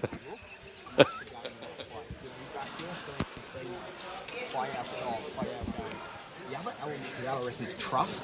So when the ball's coming in, so we need to make sure our mids are getting back, which I think generally you did. Bring the ball to ground in their forward line, yeah? And when we win, I've just said to the backs, the second and third effort to win it and to go lateral, take them off their line, then that's where the mids, you've got to fatten up a bit for us, right? And with the 3 talls forward, right, we've got the ability to hit up high up on the wing. So we've got that outlet, and it's a hit up, We need to play back red, control ball. They're all going to go between line of goal and to where the ball is. So where does that open up for us? Down the middle. Right? We probably don't need to kick a 40-metre Ranger, beautiful one, Clarkie. Right? But when we just wait, control the game, but get on our terms, then we take what we need to. Just on kick-ins, I noticed you've gone 1v1. So Right, let's all just get huddle up in the middle, right? Bit old school, I know. But let's just go a little huddle up, and then even if it's Freddie or Corm, right, you guys can run. Take them on. Right, let's challenge the game and get it out the back in a bit of grass. We turn and we go from there. All right. So when it's our turn to lengthen, I want one of our smalls, whether it's Jones, Simo, barring one of you blokes, just get on your bike. When we have the footy, just lengthen. Just go. Spit forward with absolute purpose. Okay? Really challenge them back the other way. You guys just communicate that for us. All right? Stacks. Yep. All right. Yep. All right. Looking okay. Not too bad there. I reckon. See how they're just playing that mung ball forward? Yeah. So we just got to be really strong in there. If we win it though, we hold shape. What can we do? Just flick it out lateral. Just get it out lateral. Hold the outside space. That's the dangerous area. We run onto it. We go from there. Sacrificial's looking all right. Post clearance, we've won it back really well. Caleb's looking really good behind the ball. Right. So this one here, right, nearly 60% scores per inside 50. That's because we've got a bit of fast ball movement forward, right? And we let our tools get to it. How good's Dougie looking up? Hey? Looking brilliant. Harry Dixon's got it on a string at the moment. So there's lots of little things here. Right, so let's keep working here. Come on, team. As we were, basically, there's our rotations. Freddie, you start on this time. All right, rotations the same, okay? All right, it's going to be the same. Heat on early, absorb, and we go lateral, then speed on ball. All right? Play a front half game, really put them under pressure. Thank you to Mark, Nat there, and the old Scotch team for letting us with access inside the huddle. And apologies for any profanities that might have slipped through. The players haven't realised that the mics are always live just yet, but they'll figure that one out before the season is done. We'll head back now down to ground level because Cooper Watkins, our boundary rider, has got Mark Nat, the senior coach of Old Scotch. Yeah, boys, I've got Natty. Natty, obviously, a bit of a disappointing loss last week. Made a few changes this week. What do you make of the first term? I reckon we're starting to play our game. It's a good brand to watch, and the guys are really working for each other out there. So when we spread the ground, make it big, and put them under pressure, and our skills, our execution's on today. So only one quarter, 3 quarters come. What do you want to see for the rest of the game? I just want to continue this momentum. I mean, they're going to keep coming at us, so it's important that we just absorb their pressure a little bit, and then, as I said, ball in hand, just use it. Good luck, Natty. Thank you to Cooper and Mark. Players already in position to start the second term, so we'll get right into it. Here's Simon Petch. Good on you, Matty and Coops. Umpire just checking his timepiece, really, and waiting for... Someone's got to shut the gate. Okay, so the gate to be shut here at Princes Park. Hey, fellas, shut the gate. Thank you. There you go. I'll tell you what, you made me stand up then, Hugo, the way you yelled that. 5-2-32 Scotch, Haileybury 3-2-20. 8 goals scored for the first quarter in really good conditions down here. No breeze and no rain. Ground apart from the centre square area in beautiful order as game's underway again in Sievers. We get the first kick of the second term here for Haileybury. Going to the northern end of Princes Park. Up they go. Cormac brought it down nearly. No free kick. Here's Gregor out of that. Around the body into goal. It bounces to the right of the post. And a minor score, so Haileybury start off quickly. 3-3-21. Scotch on 5-2-32. For the McQueen Financial Group, we've gone into the first 30 seconds of this second term. The Charlie Cormac with the ball at full back now for the Cardinals. The skipper walks his way back into the field of play and then sends a kick out to this broadcast wing. Well, a good mark. Good one-on-one win. That time there taken by Harrop for the Bloods, who goes with a kick up towards centre half forward and getting himself into a bit of space and juggling it on the second attempt there for the Bloods. An opportunity to go for goal here. Flynn Gregor again. He's taken a couple of nice marks today, the number 28. He's an exciting young player down there. I'm liking the look of Haileybury, the way they've started this quarter with that endeavour to get the ball moving and get it forward. So that's a nice start. And this will be exactly what Guy Martin's looking for. Well, he's already kicked one in this opening half, Gregor. He's taken a couple of good marks in the air. This will be an ideal start to the second term for the Bloods if he can convert here. Not much of an angle to speak of, but will be kicking from just inside 50. He's given it enough height, enough distance, and it's cleared the goals. It's gone right through. Flynn Gregor's got his second. He becomes the first multiple goal scorer for the Bloods today. And they close the margin back to within a kick. 4-3-27. They still trail Old Scotch 5-2-32 on this second quarter scoreboard thanks to McQueen Financial Group. It's a great start, but geez, that was an unorthodox run up there. Yeah. A little stutter, and then I think he got a bit too close to the man on the mark because he laid back on it. Look, it paid dividends, but the stutter was interesting. It was, and the ball's not wet, so it's going to travel a fair distance when they get into it today. Thrown in the air again in the middle. Finlay got that one down. Sievers there. Finlay. Now Brady Seckle gets the kick outside the centre square. Again up towards Gregor. Bounced in front of him. Dixon palmed it away from him. Fell to Conway. They go back in after it again, and Dixon sees Gregor over the boundary line and will have the ball thrown back in. Nice little contest there between Clark for Scotch and Finlay. The young guy for Haileybury. I'm liking the way he's very aggressive.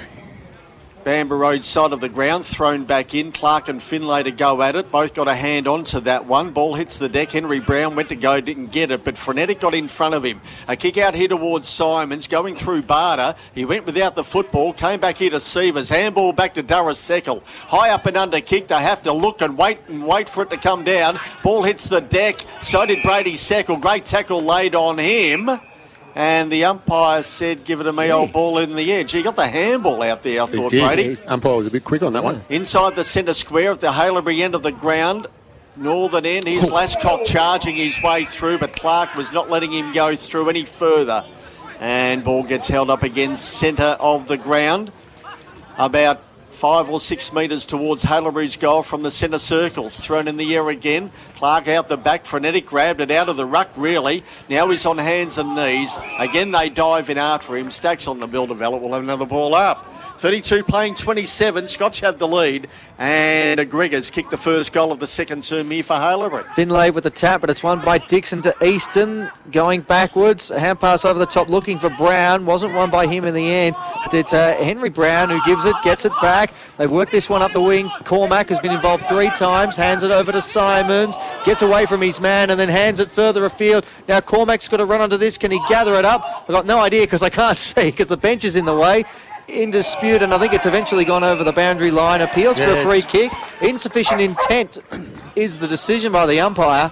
And Charlie Cormac, I think that is again, is going to have the kick about 70 metres out from goal, and he looks to move it quickly, and it was knocked away by Seckle out of play for a boundary throw in. As I just get to my feet here so I can get a better vantage point. 5-2 plays 4-3. The Cardinals still leading. Early stages in this second term for McQueen Financial Group. This is the first time that Scotch have gone forward with any real purpose in this second quarter. Clark front spot, grabbed it out of the ruck, runs away, looks to snap it in towards the forward pocket. Lawrence in front. Oh, great mark! Had 2 to beat in the air. Full extension of the mitts. And took it in one clean grab. Doug Lawrence, mark of the day contender for Bendigo Bank, Inner East, and he's got an opportunity from the tight angle to kick his third. You're right there. That's probably one of the best marks of the day so far there from Doug. Really good, strong, contested mark. There was plenty behind him. He held on to it, one grab, and that's important. Full stretch, Dougie Lawrence. Now, this will be the best of the 3 if he can kick this from the right forward pocket on the left boot. He pushes it across the face, and it's gone well wide. Out of bounds on the full. He kicked it like a back pocket. He certainly did. And that means the Bloods will get the ball back. Rightio, down in their defensive area, the Armadale Bowls Club end of the ground, Lascock's got it. So he wants to clear the area as long as he possibly can, and he does. A kick up towards centre wing. That's a beautiful kick. Hit the target, found Chilcock, who goes towards half forward with a kick, but in front. And taking a strong mark here for Scotch was Brady. Plays on straight away. They bring it back into the middle. Lean's got it here for Scotch in the middle of the ground. He goes out wide. Commentary side here towards the boundary line. Ollie Barter picked it up beautifully. One way then the other. Goes with a kick along the ground. Didn't favour Simons. He runs after it though. They get it back here. Now Spencer. A handball back to Simons into goal. And he kicked it. He kept running for them. Along the boundary line. He didn't miss out there, Angus. And he kicks his first goal of the afternoon. A good running goal there by Angus Simons at the 6.5 minute mark of this second term. It was all off the back of an excellent intercept mark by Brady. So you can just see the value of having him back in the side there. Yep. So had no right to take that mark. And then a beautiful kick into the middle of the ground to open space. And you heard Matty at quarter time say he wants the smaller guys to get forward of the ball, just take it on. And if it comes off, it comes off. And you just saw Simon's there, did exactly what he was asked. We like the look of Simon's, don't we, Hugo, in the long sleeves? Yes, it's caller's dream. You can tell who it is. But the way he ran, he just didn't give up. He just kept running. He knew. And from where he kicked, there's plenty of daylight between the goals there. So he was on the right angle for him running. Yeah. And it's gone out to 6-2-38 here, Scotch. 4-3-27 Haileybury. They've kicked one goal each early in this second term. Finlay tapped it down, uncontested in the end in the ruck, although it's going to be the clearance won here by the Cardinals. Hand pass over the top. Batter, who's been busy in this first half, gets it away to Henry Brown, who looks to go with a kick up towards full forward. It's been cut off, though. The mark taken by Russell for the Bloods. He fans a kick out wide, and it's a nice one. Brady Seckle, he wastes no time. Kick up towards Harrop, who got away from Cormac. He goes in towards the forward pocket. Beautiful. And here's the man whose forward craft is rated very highly by himself. Jack Bell marks in the forward pocket. Play of the day. Coast to coast. And Play of the day. Moving the ball fast to advantage so the players don't get a chance to get back and congest the area. And that was an excellent kick by Brady Seckle there, just to the advantage. Yeah, beautiful kicking all the way through and didn't even look at coming inside at all at any stage. Well, they got on the back of Scotch pressing up and they were able to pull back quicker so the Scotch couldn't get back. So Jack Bell's already got one in this match. That kick looks good off the boot. Oh, he's a natural at it. He is. He's got two, Jack Bell. Hadn't kicked the goal for the year coming into today, and now he's got a couple. And that's just the reply that the Bloods wanted, and they bring the margin back to within a kick again. 5-3-33 plays 6-2-38. That's on the scoreboard for the McQueen Financial Group. A beauty from the ruck turn forward in the pocket. Well, maybe it's forward turn ruck. But it's adding another dimension for Haileybury having Finlayson in the side, because he's an out-and-out ruckman too, so they're both putting their hands up for the first ruck position, and then just have that dynamic of being able to put a bloke who's 6'6" down in the forward line. They don't get any short of those big blokes. No, they don't. No, they sure don't. But that was a great passage of play here from Haileybury. Out of the middle again, Seckle. That was Brady along the ground. Now kick around along the ground by Harrop. Goes inside 45. Scotch pressure, defence under pressure of handball flicked out here to Conway. Nancaro head over the foot here to Henry Brown. And eventually Scotch's defence will work it out here. Kick up towards centre wing, virtually right in front of us. And Spencer, hard at the footy, brought it to ground. Kick away Jones towards the boundary line. And it gets fisted over eventually at half forward. And a free kick going Scotch's way. One of the new rules there, you can't punch it out anymore, can you? Yep. So Barring goes towards centre half forward. No one takes the mark. It came back here towards Gillen. It got a handball along the ground here to Russell. Big man down there for Haileybury. I think that's Finlay. Yep. He's down on his haunches as Conway's got the football for them. Out of sight of the ground, so as quick as it went in, as quick as it comes out. A kick towards centre wing, out of sight of the ground, and mark taken by Chilcott out there in front of the scoreboard. 6-2-38 Scotch, 5-3-33 Haileybury. Chilcott goes long as he possibly can up towards half forward and Bell. He takes the mark outside 45, spins around quickly, goes in towards the pocket here. Good kick. Good lead by Blight there. A ripper kick there, and Blight has taken the mark on his chest again from defence to the forward 45 around the outer side of the goal. This kick is a true one. It puts them in front.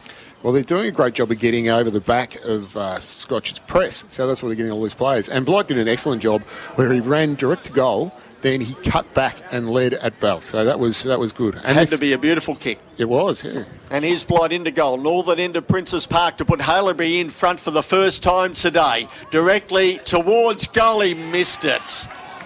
Wow. 5-4-34 Haileybury. 6-2-38 Scotch. You've got to take those opportunities. He couldn't have been delivered to him any better than it was. And they trail by 4. For the McQueen Financial Group, we've gone 11 and a quarter minutes in this second term. Wenzel brings it back into play. Comes this side of the play. Big fly. And a mark's been paid. Good grab there by Chilcott. Wheels and goes. Sets it. Wentz back. It came inside. Attacking 50 in from the side. Harrop. Great extension. Drifting in from the side. Taking a good mark inside 50. And here's a second opportunity for the Bloods to reclaim the lead. They kicked the first goal of the game, but since then they haven't led at any point in this match. Harrop back in the side has an opportunity to do just that. Yeah, it's handy inclusion, Harrop. He's really acquitting himself well, considering that Hugo Noziara just decided to go away, so you'll take that.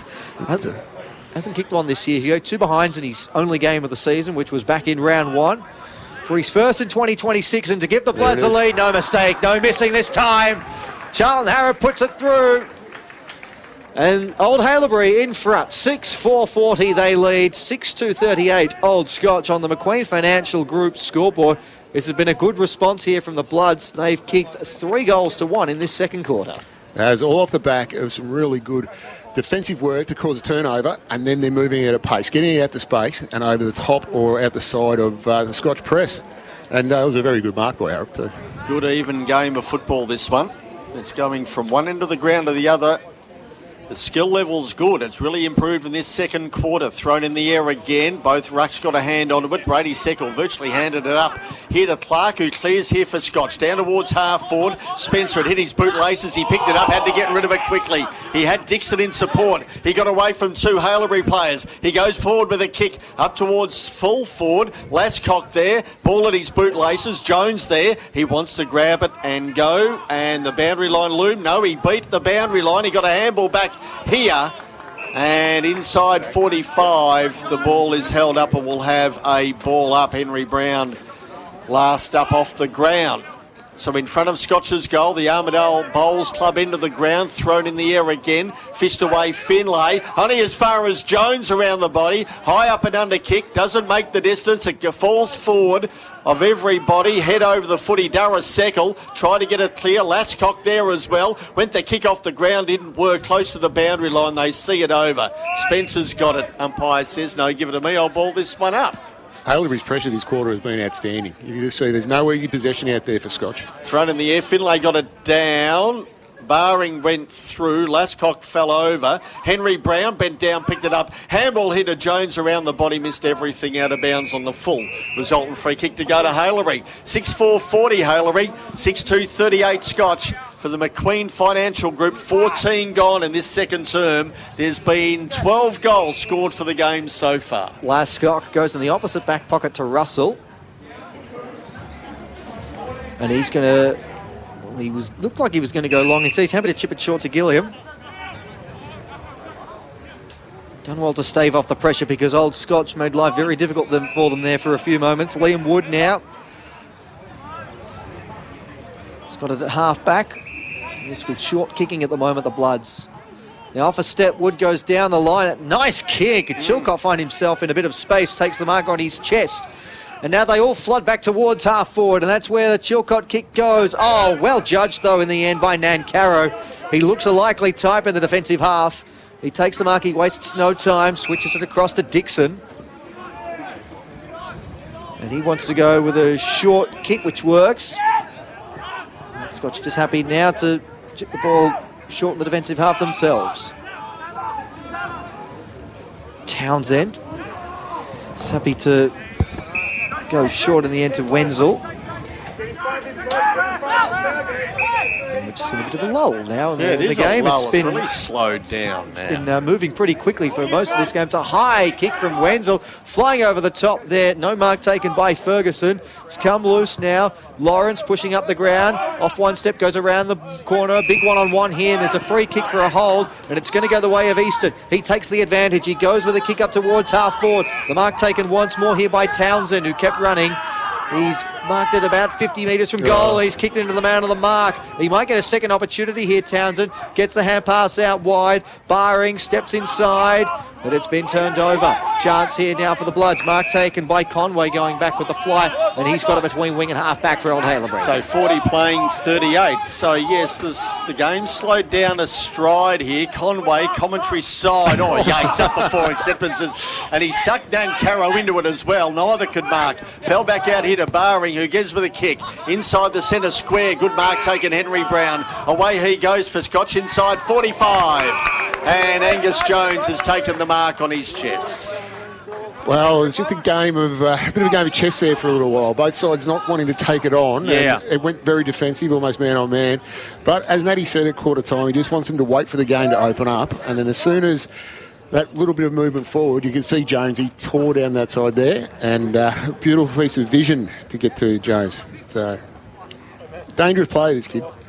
So he's kicked 2 for the game so far. Looking at his third, he kicked 2 in the first term, 1 at the 9.5 minute, 1 at the 30-minute mark of the game. So the Armadale bowl, hang on, what's he doing here? Shouldn't he just play on?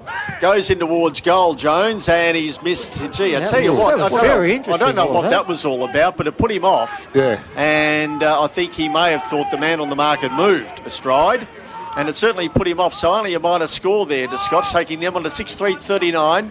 Haileybury 6-4-40. For the McQueen Financial Group, we've gone 17.5 in this second term. Yeah, and he's just having a word with the umpire as well. He's got his arms out as if he's appealing for something. Seckle set up behind where the actual mark was, and as he's about to move, he stepped forward. Onto the mark. Yeah, that's what he did. So the stand rule doesn't apply when lining up for goal then, I assume. No stand in the VAFA. So Russell kicks the ball back in, and it goes out wide to here. Horn, blow forward. Gee, there's a high up and under tackle. That was Chilcott on Jack Brown, brought him to ground. Both players are up. Ball on the outer side of the ground, the Bamber Road side of the ground in brilliant sunshine. We'll have the ball thrown back in. Or a free kick. No, out of bounds on the full. 40 playing 39. Haileybury had the lead. They kicked the first goal of the game, but since then Scotch had retained the lead until now. And we have gone just on 18.5 in this second quarter. So Cormac with the free kick on the wing for Old Scotch goes inside 50. Oh, Doug Lawrence must have stood on the ankle of someone and stumbled his run up. Kick was smothered off the boot. Trying to clear it there was Lascock. And it's gone out of play for a boundary throw in. A 1-point lead to the Bloods, who have responded well in this second term as we approach time on 3-1. They've kicked in the second stanza. They trailed by 12 points at quarter time. We've got a good game here. SEN's match of the day. Round 4 of VAFA action. Bell with the tap down. He goes in and applies, or Sievers rather, is applying the tackle initially, and it's locked up. There's barely anything to split these teams, just 0.55% separating them coming into today, and 1 point on the scoreboard. Clearance one here by Lean. And then a dribbling kick inside 50 doesn't go very far, and it's going to come back out here, and there might be an opportunity now for the Bloods. Harrop's marked it in the centre of the ground. Players flooding back. There's not a heap of space. Scotch have got numbers back here quickly. So Harrop can't really go as quick as he wanted to. He's got a man free here at half forward. It's a good mark by Blight, who wants to open things up now. He sends a wobbly kick inside, attacking 50 and out in front. Finlay, great grab. Juggled it with 2 hands, claimed it with 1 in the end. And he's taken the mark about 25 metres out, directly in front. And 50. And now it's going to be a certainty. Well, Brodie Finlay's going to enjoy this. He's going to be marched right to the goal line. Nobody on the mark. Dribbles it through. The easiest goal he'll kick this year, Brodie Finlay, but he earned it with the mark. Mark of the day contender for Bendigo Bank Inner East. And that's 4 in the quarter now for the Bloods, and they extend the lead out to 7 points. 7-4-46 they lead. Old Scotch 6-2-38 on the McQueen Financial Group scoreboard. Just an excellent example by Harrop there at half-back, by not panicking. He let the game open up. He almost took too long. Yeah. But he found one that opened up, and that Beautiful was Blight. Kick. And Blight did the same thing as well. I mean, Scotch did get a chance to flood back, but Blight's kick just to the advantage of the big fella, Finlayson, and they've got a real good 1-2 punch, Finlayson and Bell. So it's got exciting footy. 4-1 in this term, favouring Haileybury. Back into the middle, up they go. Bell palmed it to himself. Frenetic bent down, tried to pick it up. He couldn't. Kick off the ground there by Gillen. It goes outside the centre square. Oh, Brady Seckle out of the middle. He ran towards the footy. He kicks it towards goal and kicked it. Wow, we read that beautifully. All the mucking around was going on in the middle of the ground. He just read the room. He called out, they gave the handball, and the door opened up beautifully for him, and Brady Seckle kicks his first goal of the afternoon. Just a little toe poke out of the centre there. Beautiful. Got it out of that sloppy stuff in the middle. Yep, he knew that. And then just that bit of surge football, an excellent execution by Brady Seckle there. 5th goal for Haileybury in this second term. And Brady kicks his first. And Scotch have only kicked one. That was Angus Simons at the 6.5-minute mark of this second term. So the door is opened up here now for Haileybury. They go on to 8.4.52. Scotch 6.3.39. 21.5 gone in this second quarter. Bell with the tap down. Henry Brown, tackled by Seckle and Bell. Sievers in the hand pass away. Scrubby little kick forward. Not going to go very far. Gathered by Bell. Shrugs one tackle, shrugs two tackles. Half a hand pass away. He's going to get it again here, Bell. His ruck craft is almost as good as his forward craft. Seckle goes up in towards full forward over the back of all and sundry. And in the end, saving the day there for the Cardinals. Walsh, who's got it at full back. And he goes wide, looking for... And is he finding... That was about a metre Caro. over. It's the same umpire that adjudicated that Hayden Young goal last week, Hugo. Short kick from Nankaro up the line. Doesn't go very far. You weren't here for that. I had to deal with Andrew Cox, the Fremantle supporter. He was telling me about how great the goal was, even though it was well over the line. They've just got a bit of a taste for it now, Old Haileybury. 5-1 in the quarter. They've got a handy lead all of a sudden. Playing the tackle there was Conway. 13-point advantage. They've won the quarter by 25 points. This is what we saw in them in the opening term last week. Bell with a scrubby kick forward in towards the pocket. Nankaro on hands and knees. Now he's pushed that over the line. Will it be insufficient intent? Yes, it will. Hugo Higginbotham for hit IQ was all over it, as was the field umpire. And a free kick now for the Bloods. It'll be a tough shot here coming up for Hugo Lynch, who has not kicked the goal this year. But I tell you what, goal of the day contender for Bedell Body Corporate Management is on the table here if he can convert. Gee, the crowd on the hill were all over it as well. They certainly were. One umpire on the field and about 50 on the over the boundary line. Oh, that was a blatant one. They jumped out of trees for that. So Hugo Lynch looks like he's going to go around the body on the right boot here. He'll need to get all of it. He's opened it up. He's kicked it right across. He caught the belly of the ball there. And no one able to get a hand on it. It's landed in the opposite pocket. It's still alive here. Not anymore. Out of play boundary throw into the right forward pocket for the Bloods. More than the belly. Gee whiz, bladder and all there. He was lucky to kick it. Wow. There's plenty of daylight between the goals there. I had a look myself. Yeah. A drop punch sufficient. Thrown back in. Finlay got it down. He's good to Wardner. Got a handball out. Gregor tried. Nankaro got a handball out, and ending up with it there is the umpire. The umpire, he throws it in the air. He wasted no time. Chilcott towards the boundary line. Now Jones gets away. Kick for Scotch up towards Ferguson. He takes the mark out of side of the ground, inside defensive 45, Bramber Road side of the ground here at Caulfield. He goes to Hornblower though, but Hornblower takes the mark here for Haileybury. It'll come straight back. So Hornblower goes long as he possibly can. Up they go. Dixon at the back, spoiled his own man Cormack in bringing it down. Gunnar Wardner applies a good tackle on Cormack. And the umpire says, give it to me, I'll throw it in the air. So inside 45 here for Haileybury. They lead the way. Clark out the back, got it down. Handball now, Nankaro. Has a bounce, gets over Conway with a handball, and Scotch will bring it forward. Kick towards centre wing. And a free kick going Scotch's way here. And Jones will take it here for them. Jones wants to move it quickly, but he's being held up. He then goes with a kick up towards half forward, but getting in across is Juraseckle this time, who's taken a nice intercept mark. And he goes with a risky kick into the middle of the ground, but it works. Hornblower's got it. And he wants to continue the switch. Harrop with a good mark, or in fact that was rather Gregor, who's been a good aerialist today for the Bloods. Under pressure from Brown, and he goes in towards the forward pocket. Nankaro and Harrop. Couple of stars there. Harrop gets the kick away up towards full forward, but Wenzel saves the day for the Cardinals, takes the mark and wastes no time, drives it out towards the back flank. And then another little kick up the line to Batter. Let's go with a spearing board to Simons. Back to Batter. Over the top looking for Cormack. The hand pass was cut out there, but running onto it where there was Jones. Goes with a kick forward. Is it going to stay inside the field of play? In fact, no, it's gone well out of bounds. Not even close. And the boundary umpire, who was on the wing by that point, could see that. It'll be a free kick to the Bloods in the back pocket. So 13 points the margin.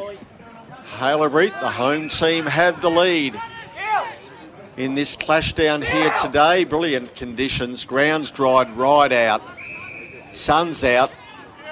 No breeze at all. And Haileybury playing well at the moment. Sievers on the outer side of the ground. Will he get around lean? He tried to. Now Barring gets in and under. He gets away here for Scotch. Has a look. Goes inside 45. They come out to meet it. Lawrence in front there of Gillen takes the mark. He just waited and waited there. Barring to kick that. Yeah. Lawrence made the lead. He put it right out in front of him.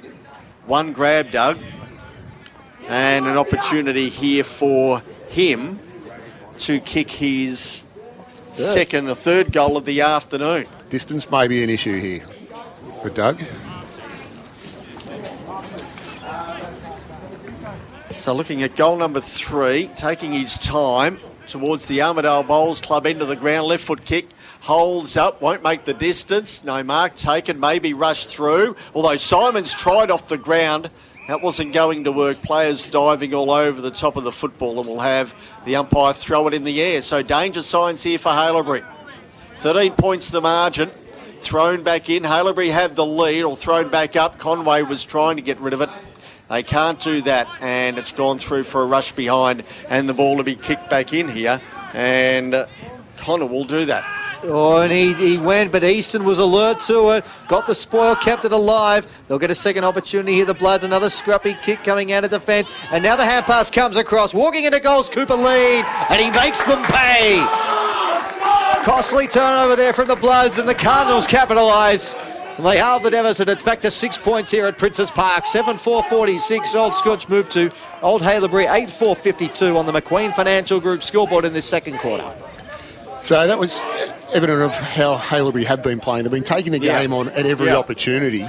But you probably need a little bit of game sense in looking at the scoreboard. So we're 28 minutes gone nearly. We've got a nice little handy lead. We can maintain possession. So you've probably got to play it a little bit safe there. Just for this last couple of minutes, because getting that one back before half-time is a really big help for Scotch moving forward. Well, the kick to Lawrence, and then Lawrence's kick didn't make the distance, but the ball stayed in their 45 zone, so there were always an opportunity to score. Bell out of the ruck, handball, no.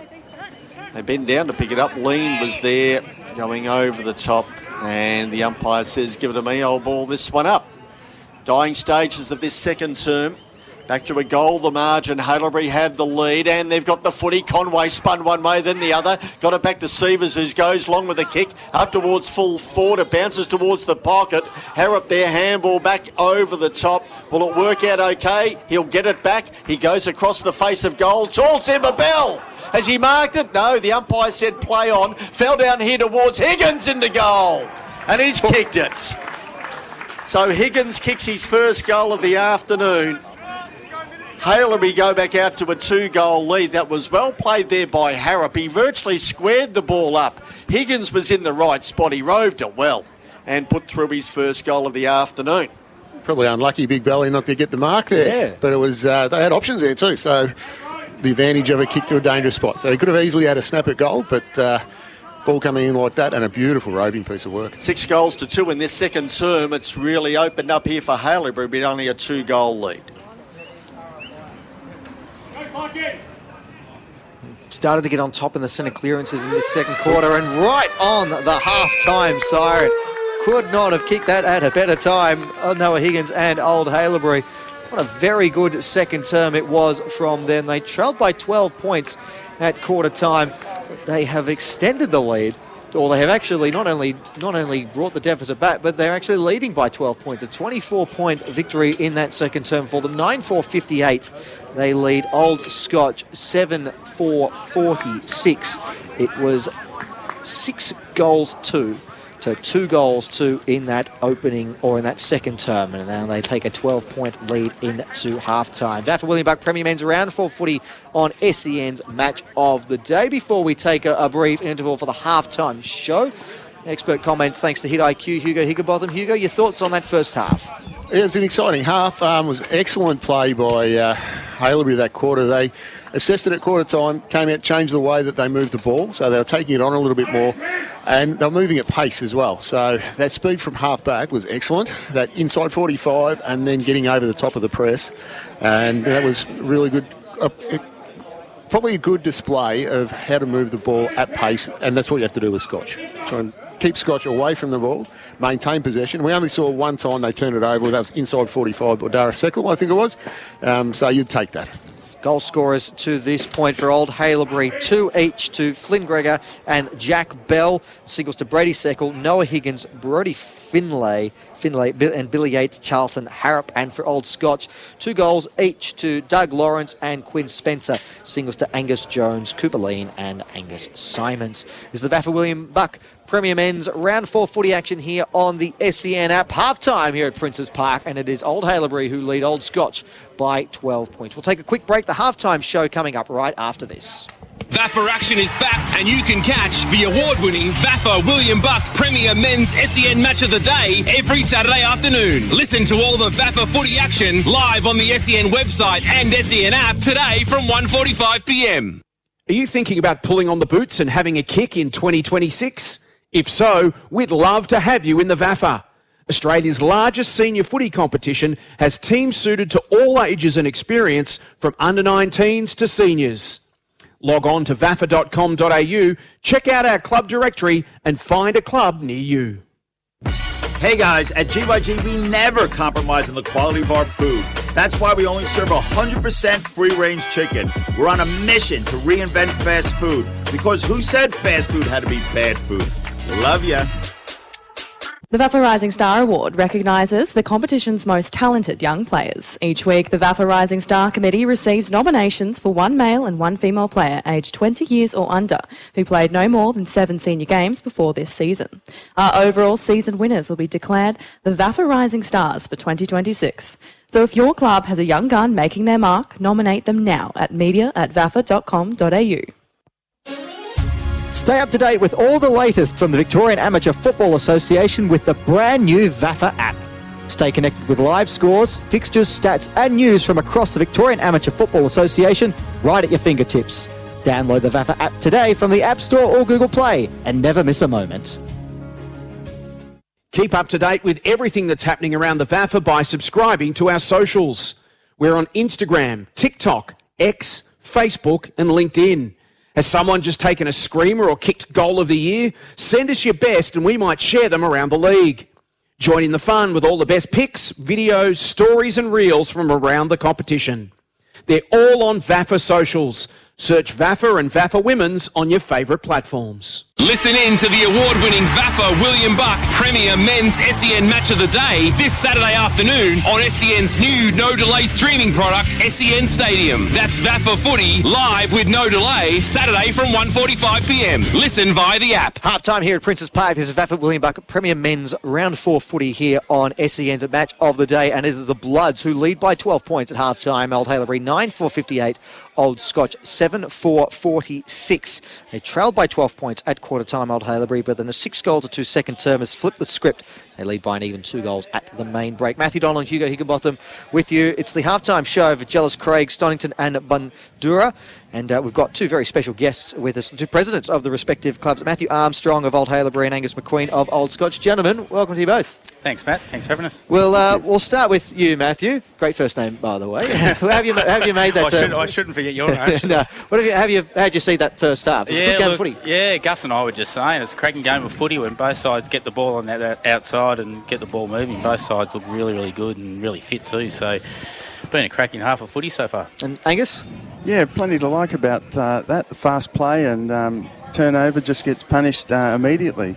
So, Matt, we'll sort of start with you as the home team in terms of sort of broader range of questions. A bit of change for you over the summer. New coach, Dan Ward, off doing a terrific job now with Sandringham, and Guy Martin coming in. How's he found that transition? How have you felt his impact so far? Yeah, he's been super, Matt. It's been just a really seamless transition into the club. In fact, I said that at our pre-season launch that, since he's come into the club, it's like he's been here for a long time, and that's not easy to do when you take over from someone who's been at the club for 9 years. He's coached for 9 years, which is unheard of in VAFA footy. So, he's been awesome, and it's a really new-look side, a really young side. We've got 18 of the side today at 22 and under, so he's certainly blooding some young players into the side, which has been good and goes well for the future. So yeah, he's been awesome. What do you think it is that he does so well that makes it feel like he's been around forever? Because that is a tricky thing to do. Yeah, it is. I think the relationship he developed with the players straight away.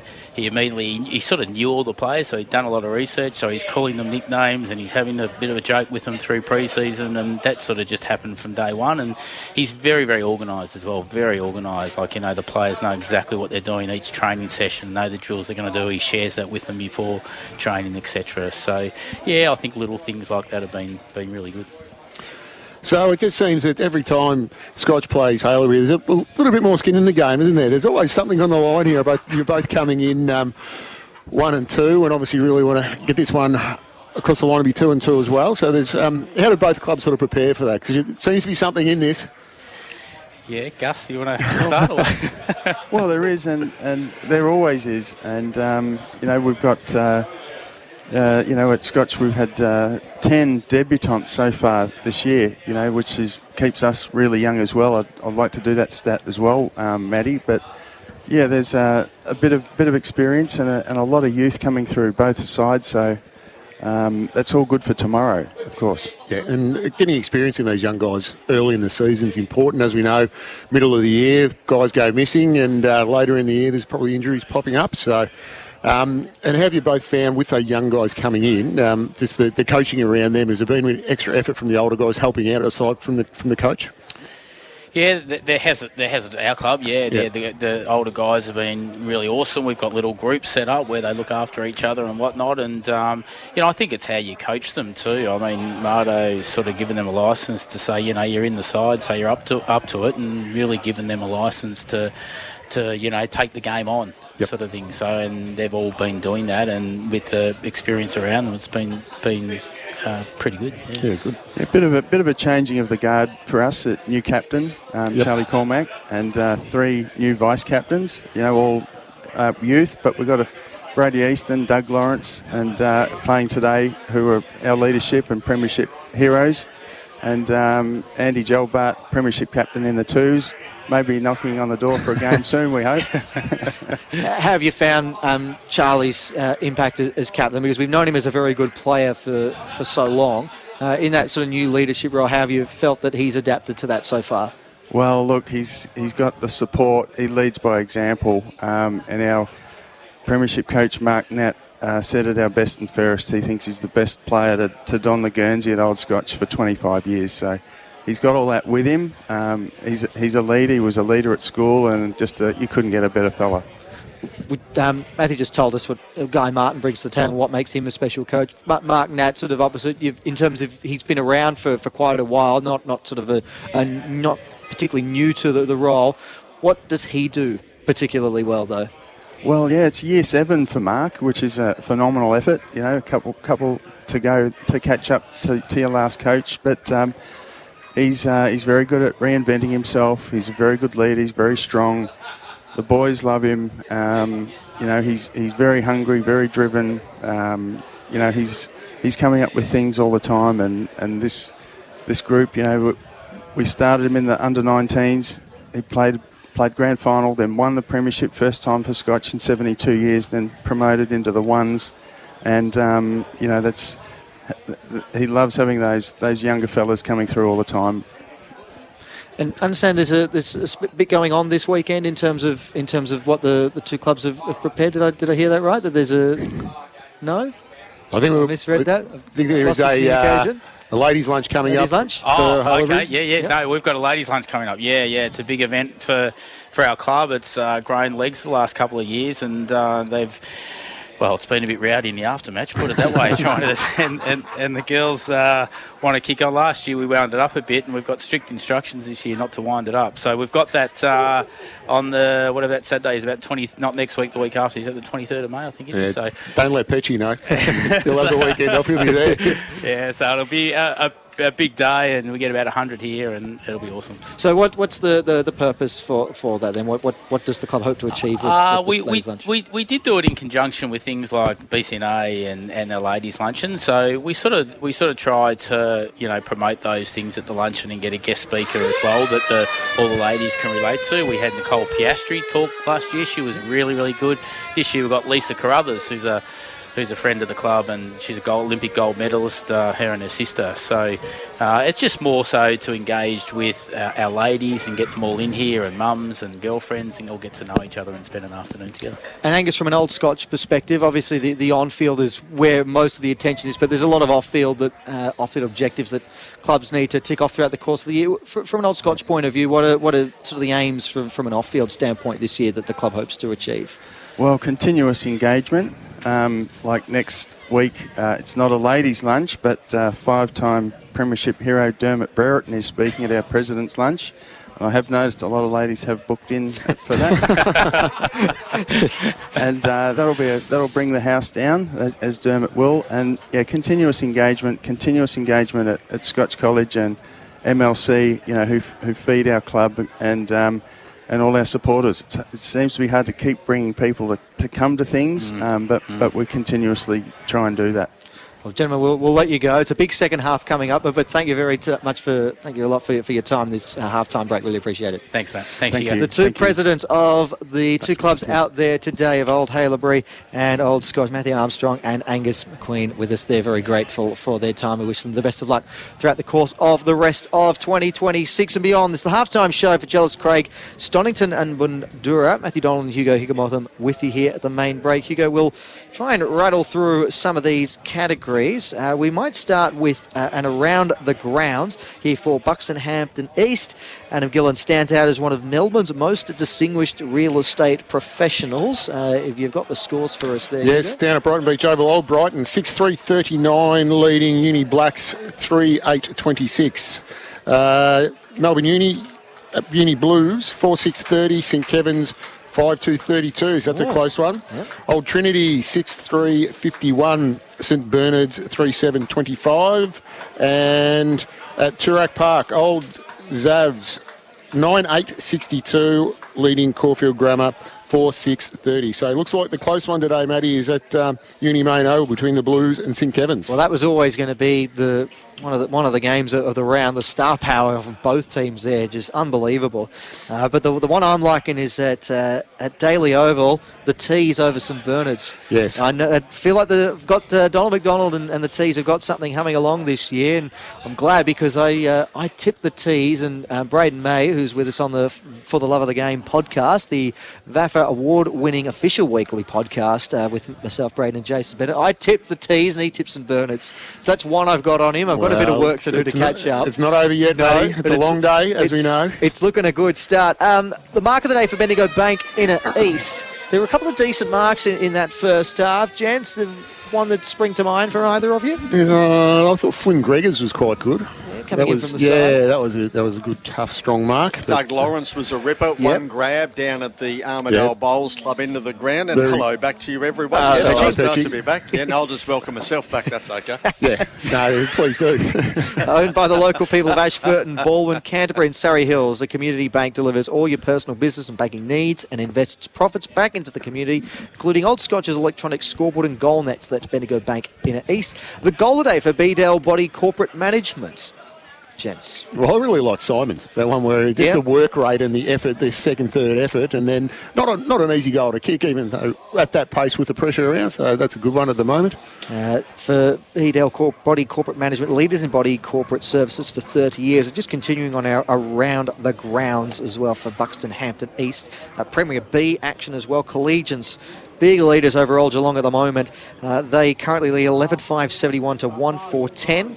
Old Ivanhoe against Old Carey. Old Ivanhoe 10-9-69. Old Carey 6-2-38. D. Larcell over Ajax 7-5-47 to 2-5-17. Williamstown CYMS 6-5-41 over Beaumaris 5-6-36. These are all live scores, by the way, not full-time results. And Old Camberwell over Old Melburnians at this stage 5-4-34 plays 3-3-21. If you want to keep up with all those scores, you can download the VAFA app today and get live scores, ladders and upcoming fixtures and all the latest VAFA news and views right at your fingertips 24/7. Just search VAFA in your app store and download it now. And if you're a socials kind of guy like Simon Petch is, keep up to date with everything that's happening around the VAFA. Yeah, he's very social. Isn't he just? Instagram, TikTok, X, Facebook and LinkedIn. You can follow Petch on all those platforms. I'm all over it. Do you know what they are?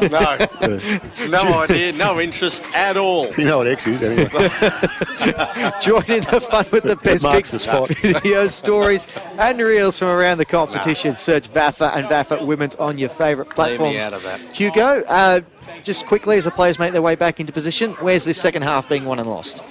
Well, Haileybury need to continue that excellent form that they had in that last quarter with that really good transition. So end-to-end transition, and obviously Scotch need to first slow that down a little bit and cause those turnovers. So it's a little bit of work to do for Scotch here, and Haileybury need to maintain that. And with the youth in the side, Matty, they've had a great quarter now. I'll be looking for a bit more consistency and to build on that and continue that this quarter. You'd hate to see all that good work just be for one quarter. They have 6 goals to 2 in the second term, turning a 12-point quarter-time deficit into a 12-point half-time lead.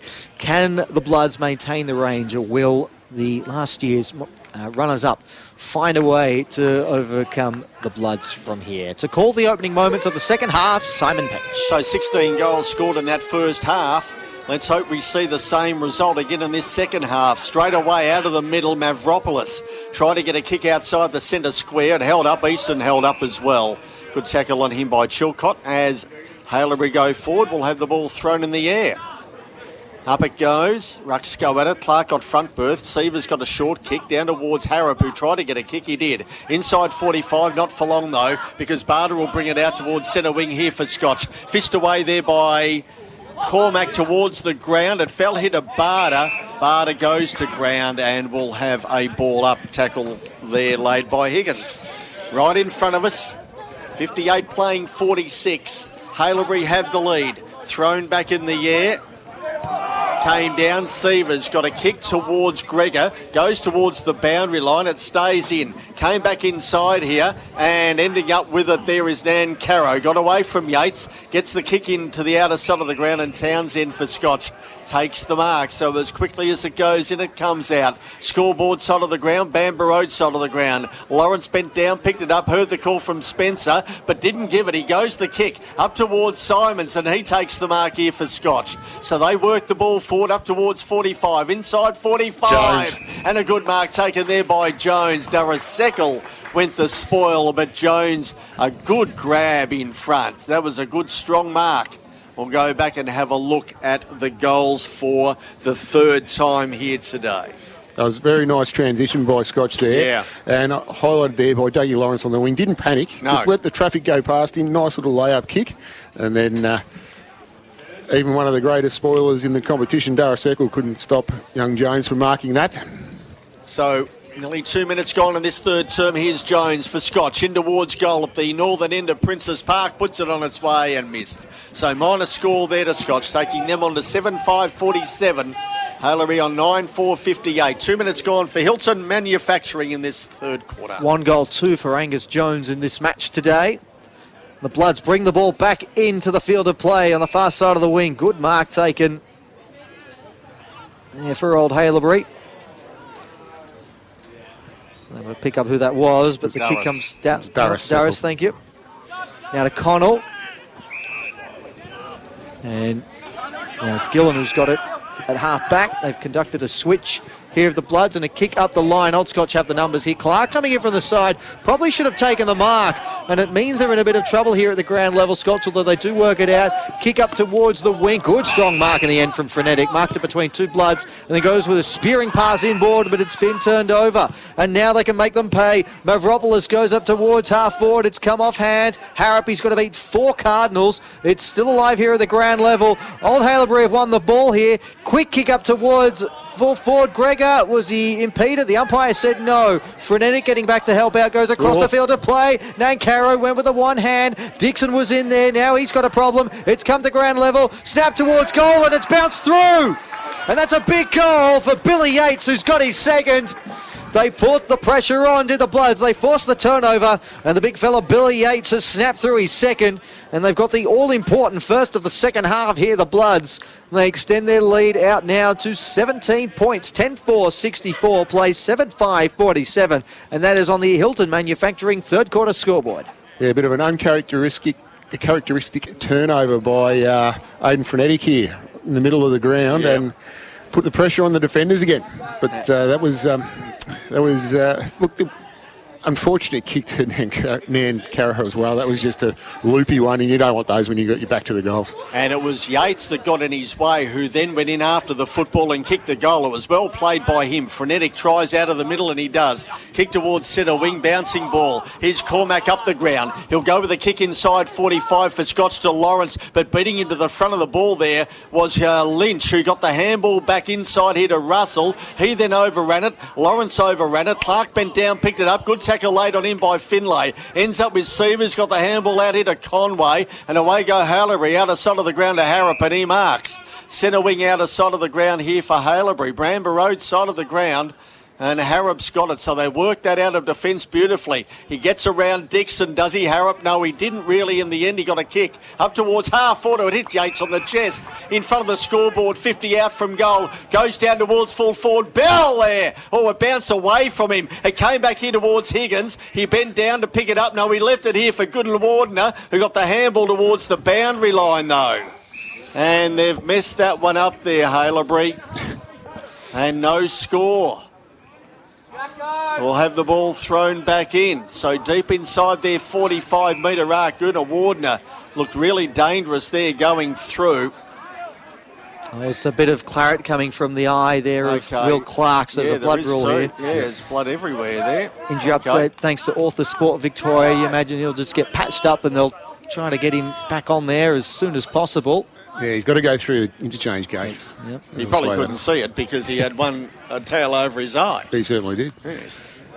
Yeah, he's got a bit of claret there. There is a little bit thrown back in, deep in 45 here for Haileybury, and Bell's given away a free kick, and Nankaro out of defence will take it here for them. Just relieve a bit of pressure here. Nankaro with a spearing kick up towards Dixon. Gathers it on the bounce, traps it nicely, and he's away. He wants to get it back from Cormac, but instead he goes further afield to the long-sleeved Simons. Comes in board now to Brodie Easton. Finds the hand pass out wide, and a kick from Townsend that's wide. And it missed Barring, and it's going to be a Dairy Queen free kick. Did I get it right, Petchy? Well, call it what you will there, Matty, but... Lasso, I think is the official definition. Sievers. You could call it something else if you like. Kick inboard. You're a bit young for that, though. To Mavropoulos. Probably, yeah. Everyone's young compared to you. They completed a switch here. Jasper Russell on the back flank. Kicks it up towards the broadcast wing. The numbers favour Old Scotch here. Strong. Easy pickings for Jack Brown in the end, who takes a good mark. And we'll look to set up the attack once more. He goes short this time to Charlie Jackson. With a kick inboard. Easton once more. 17-point lead going the way of the Bloods. 7 minutes gone here in this third term. Big fly over the top from a pack of players. Hits the ground level. Hand pass comes back to Henry Brown. Simons once more gives it away. Now a bit of space has opened up. A kick from Lean up towards full forward. It's come off hands. It's still alive. Can Batter run onto it? Yeah, no, he can't. It was either he got it off hand or got it away, but he's either just gone wide or through for rush behind. Anyway, it's a minus score, and they're wasting no time bringing it back in. It's already on the wing, Petchy. And Harrop's got it there, Matty. So, yeah, wasting no time. Sunning the eyes out there as well. Spectators on chairs, on seats. Sun bursting through cloud. Ground in really good order. Here's Harrop. No breeze at all to speak of down here. He goes up to Yates. He couldn't mark. Walsh spoiled him towards the boundary line. Then picked it up, Walsh. He got the handball over the top here. That worked okay to Barring, who then had to get rid of it quickly. Nankaro a long way up the ground. Oh, look at that. Zigged and zagged. He got the handball. Finlay bent down, tried to pick it up, but he ran straight back into Nankaro. And we'll have a ball up. Remember Nan Caro? Used to be was it a supermarket called Nan Caro's back in the day? I was wondering where that was going. That's just sort of reminded me of that. That's an old one, isn't it? It came out here now to Simons, bending down to pick it up. There was Gillen, who then goes back in after it again, palmed it out beautifully. Here's Finlay. Handball Sievers, Haileybury go forward. Onto the wing, he goes to Conway. He's had a fair piece of it in this game. And Ned goes forward with a kick up towards the centre wing of the ground. And a mark taken here. And that was by Blight, who goes forward with a kick towards half forward. Bell there, bent down to pick it up. Now he's got Hornblower in support, but he couldn't get the ball out. We'll have a ball up inside 45 here for Haileybury. 10-4-64 Haileybury, 7-6-48 Scotch for Hilton Manufacturing. Third term has elapsed 9 minutes. Bell doing the ruck work, and there's a block and a free kick going the way of Jack Bell for what I'm going to assume is a ruck infringement. Despite winning the hit out, he's going to get a free kick, and Vic Bell's going to line up for goal number 3 here. So Clark back on. He's taped up around the eye area, so he's back on the ground. He looks like he's ready to win a Grand Slam, Will Clark. Jack Bell in the meantime. That's tennis, Petchy, Grand Slam. Oh, is it? Yeah. Oh. I know you're not a tennis player. I didn't know where you were going with that. I was waiting for the laughs. Bell comes in. He pushes this across the face. It doesn't even score in the end. And it's been knocked out of play for a boundary throw. And in fact... Oh, no, I thought Clark was coming off. He's just getting some instructions there from Mark Knapp, who's patrolling the boundary line at the moment, the old Scotch coach. Of course, premiership coach of the Cardinals in 2024. Finished runner-up last year in a wonderful September run. Shallow throw in here from the boundary umpire. Bell flipped it back, kick towards goal. It's got there, it's good, it's Gillum. A 4:50 stoppage goal from the Bloods. They've got the first 2 of the second half.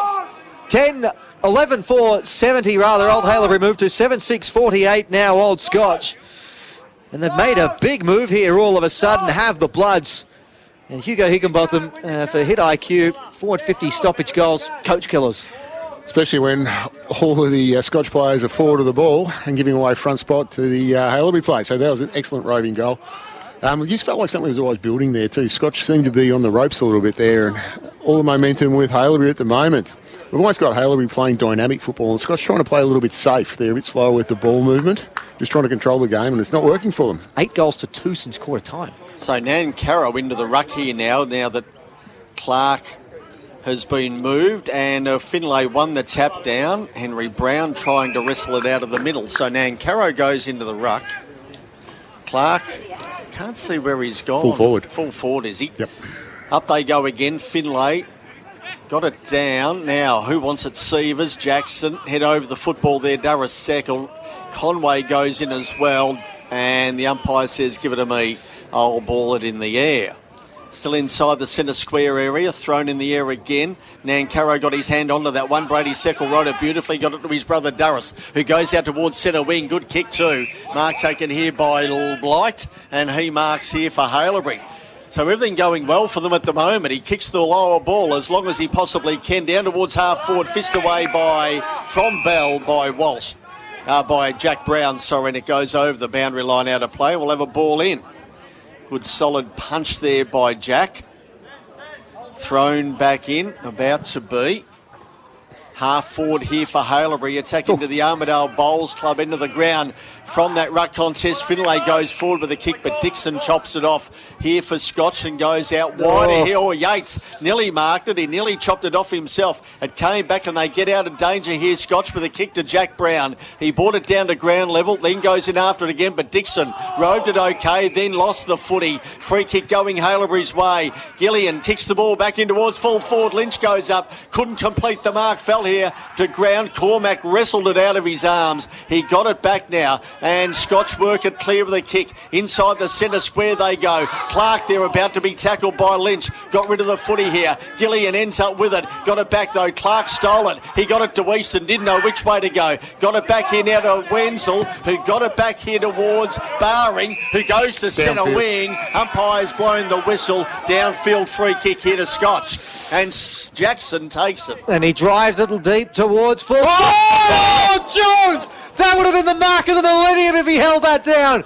In the end, it's hit the deck. The play still goes on. It's come loose. It's out here in the forward pocket. And now it's won here by Finlay. Gets the hand pass away over the top. Harrod with a long kick up the line. There's a bit going off behind the play. Jones has just got to his feet, I think, now. Yeah, he saw. Oh, don't blame him at all. Yeah, he was high. He was up in orbit at the moment with that one. Yates with a dangerous kick in towards the centre of the ground, but it works here.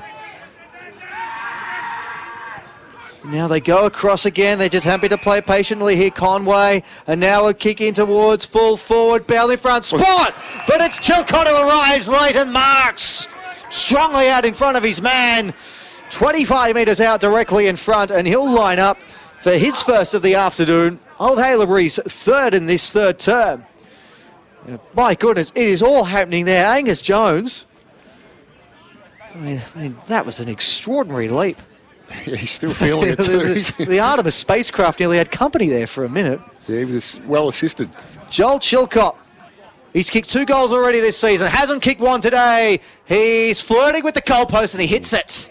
And it's a let-off for the Cardinals. A minus score, 11-5, 71, Old Haileybury. And Old Scotch, 7-6, 48, and that is on the Hilton Manufacturing scoreboard in this third term. So 8 goals to 2 since quarter time in Haileybury's favour. They've had all of the play out of the defensive area. Here's Townsend, got the handball there from Henry Brown and goes to Nancaro, who takes the mark. Kick back in towards Henry Brown, run down in the end, but got his kick in. Inside 45, over Barter's head, it fell into Jackson, who then got it back here. Scotch go forward, in towards full forward, and it dribbles through for a minus score. Taking them on to 7-7, 49. Haileybury 11-5, 71 for Hilton Manufacturing. 15 played in this third term. So, kick to be brought back in here by the Bloods up towards the half-back flank. Good mark by Brodie Finlay. And they're wasting no time. They've moved this one quickly up the wing. Now it's at half forward. Gunawardena wants to draw the man. He does. He gives it away. Now the long kick from Billy Yates in towards the forward pocket. Oh, and a good fly coming over the top. Will Townsend thumped it into the car park over there. I hope my car's not there, which is all right. You go? You park there? No, I've learned my experience. I actually walked today. No. How is the driving going? No, it's going well. Yeah, good. Only crashed twice. Oh, that's good. Boundary throw it inside the right forward pocket. Better than 3 times. Could always be worse, Petchy. Stay away from my Mercedes, that's all I say. Mercedes. I thought you were on the cab charge. Didn't they take your licence away from you? No, he's been a frugal saver all these years. I've only got about 3 weeks to go until I get back everything. Really? Yeah. Your faculties. Boundary throw it inside the forward 50. Both rucks holding on to each other. Gunawardena scrubbed a kick that went half a metre forward. Cleared away here by the Cardinals. Lawrence got hands to it. Couldn't complete the mark. Goes in and applies the tackle. The 222's going at it. It's Conway who was brought down by Lawrence. And instead we'll get a stoppage here at between wing and half forward for the Bloods. It's got a taste for it now. They lead by 22 points on the Hilton Manufacturing scoreboard in this third term. Into the hand blast, comes out there to Leighton. Tries for holding the ball. The umpire happy to let the play go here in this second half. Hand pass comes out now, and it's Conway. And he's still going here with a central kick. It's bounced forward here. A snap towards goal by Billy Yates, and he couldn't quite get the purchase on it that he wanted. And another behind for the Bloods. A couple of missed opportunities in the last few minutes. 11-6, 72, plays 7-7, 49. They lead by 23 points over the Cardinals. Yes, okay, so the biggest lead of the afternoon for Haileybury. And we've gone just on 17 minutes in this third quarter. An uphill battle here for the away team. Scotch, Walsh a handball over the top, found Townsend, who goes further with a handball and gets it back. So Scotch with a kick towards centre wing. No one at home, really. Barter came out to meet it. He gets away from them. He gets a kick onto his boot. He goes in towards full forward. All of the way missed. Missed to the right. Only a minus score there to Scotch, taking them on to 7-8, 50. Haileybury 11-6, 72 for Hilton Manufacturing. 17 and a half minutes played in this third term. But a miss there to Barter should probably have really been taken because he had plenty of time to line it up. Now he's He's down and he's grabbing hold of his left knee. Yeah. So obviously Ollie's in a bit of distress out there. And Cooper Watkins will be all over that, of course, for Author Sport Victoria. Meanwhile, it's on the wing here for the Bloods. Connell works it up towards half forward. It's come off hands. The Cardinals win it back. They go with a kick up the line. Going for the mark there was Lean. Couldn't complete it, and then he's caught. He's in trouble. Holding the ball. Finlay, the big fella, applying the tackle. Very strong Finlay's that old school ruckman, isn't it? Yeah. He's only a young lad too. On the left boot, he goes up towards full forward. Bell comes over the top. Got hands to it. Couldn't complete it. Comes out now to Dixon. Scrubby kick up towards the back flank. Here's Lean once more, who gathers it. Kick in, board, works. Just taking the mark there was frenetic. Despite the attention there of Lascock, he goes with the switch. Townsend towards the wing. Jackson, who started to get involved in a bit in this second half, now hands it over to Brown. Kicking towards the forward pocket. Good trap here by Simons. Straightens, goes into towards the forward pocket. The mark's been taken by Nick Barring, who will line up from a tough angle here. But this will be a much-needed goal for the Cardinals if he can convert. Starting to lift their work rate a little bit, the Cardinals. I think Ollie Barter is coming to the bench. I know he's had some trouble with his hamstrings, Ollie Barter, so I hope there's nothing wrong there. But Cooper will be on that. Barring opens up the angle and didn't catch it well. Sneaks in for a minus score. Still looking for his first goal this season. Nick Barring is now 0-4 for the campaign. And that's another behind. We're going point for point here at Princes Park. Yeah, so Ollie was grabbing his left knee there on the outer side. So he's come to the bench and let's see what happens there with him. Here's Sievers from the kick in. Now he finds Harrop. This is easy for them. They go out wider here to Wood, who goes with the handball. They come back in towards Harrop, who was in tackle. Good tackle laid. Came back out here to Lynch. Long looping handball. Hornblower, 50 out from goal. Goes in towards the pocket and Gregor takes the mark. That was simple. Did a good job of... That was easy. Yeah, they got a spare out the front every time. And they know they're there and they use it. They don't have to kick it long. No. They move it at such pace. And it was precise. Everything was precise, and Harrop was in the thick of things there. Here's Gregor around the body, goes into goal, doesn't bring it back. Plenty of daylight down there, but he goes around the body. Minus score there to Haileybury, taking them on to 11-6-72. Scotch 11-7-73, 7-9-51 Scotch. And we've gone 20.5 for Hilton Manufacturing in this third quarter. A lot of sevens in that scoreboard. He should have gone with the drop punt, Petchy. I tell you what, it wasn't as quick as I thought it was, the scoreboard. Cormac with the kick in, he's turned it over. Chest mark for Joel Chilcott on the half-forward flank, and he could send it back whence it came. He runs up the mark and he sets it up to full forward. Bell in front! Oh, nearly got hands to it. Come off hands. And then it's Townsend, who was on hands and knees, got the hand pass away, and then Seaver snap towards goal was smothered. Russell spun out of trouble, he hands it over, but it's been turned over. Dixon with a hand pass across, and then a little clipping ball. Oh, having to get in just in the nick of time there was Spencer, who marks on the half-back flank. They got out of jail there, the Cardinals. Long up the line, Ferguson used the body well, tapped it onto Simons. He's got to run back into traffic, goes to Frenetic, loops it back to Simons, throws it on the boot up towards half forward. It's short advantage. The Bloods, and Lynch takes an easy chest mark in the end, and he doesn't want to waste any time. Driving kick to Brady Seckel on the opposite flank. It was a beauty of a kick, and then Seckel goes up the line looking for Guna Warner. It's come off hands though. Dixon run down, great tackle there by Russell. The umpire pace holding the ball, and advantage is taken. Now they go with a kick in towards the forward pocket, and Gregor's marked it at half forward rather. He's called to go now by the umpire. He stepped off the mark. He wants to try and hit up a lead. It was knocked away by Spencer. Rode by Cormac. Walsh. Brown gets it now. Walks out of the back flank and then goes with a kick up towards the ground. It's end-to-end football. It's good to see. Now taking the mark is Charlie Jackson. He has a bounce and a second. Wants to draw the man. Goes in towards the pocket. Over the head of Lawrence. Umpire waves play on. And then applying the tackle there. Doing well. It's holding the ball. Surely Nick Barring. It's been paid. Good forward pressure from Nick Barring, and he'll get an opportunity to redeem himself here in a very similar position to where he missed a few moments ago, but maybe a slightly better angle. We'll see if he goes around the corner or the drop punt even this time, Petchy. I don't know if he knows what that is. He just couldn't get his boot to the ball there. Seckel, he tried as much as he could, but Barring had a fair piece of him. So Barring, we just said he still hasn't kicked the goal for the season. This would be a big one if he can convert here. He goes the drop punt this time, and he sliced it off to the near side. 0 goals, 5 now for Nick Barring this season. 7-10-52, I believe. Yes, it is, to 11-7-73. Have to check how many points have been kicked in a row in this quarter. It's been a few, Simon Petch. Yes, I don't take any notice of behinds. Nor should you. I only look at goals. Yes, fair enough. And play continues here. Russell kicks the ball back in, goes out wide. Here's some of the eyes out there, but Finlay took a good strong mark.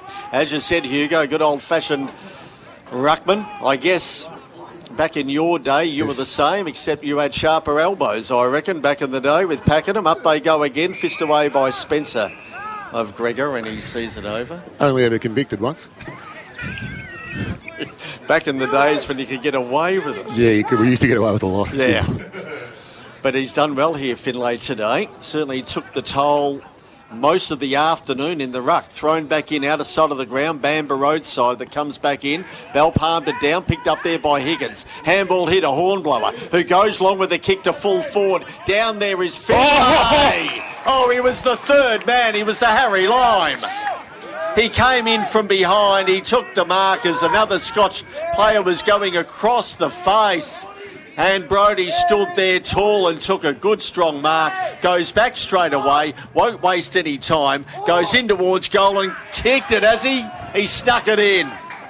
So for their 12th goal of the afternoon, Haileybury going to 12-7-79. Scotch 7-10-52. 24 and a half gone for Hilton Manufacturing.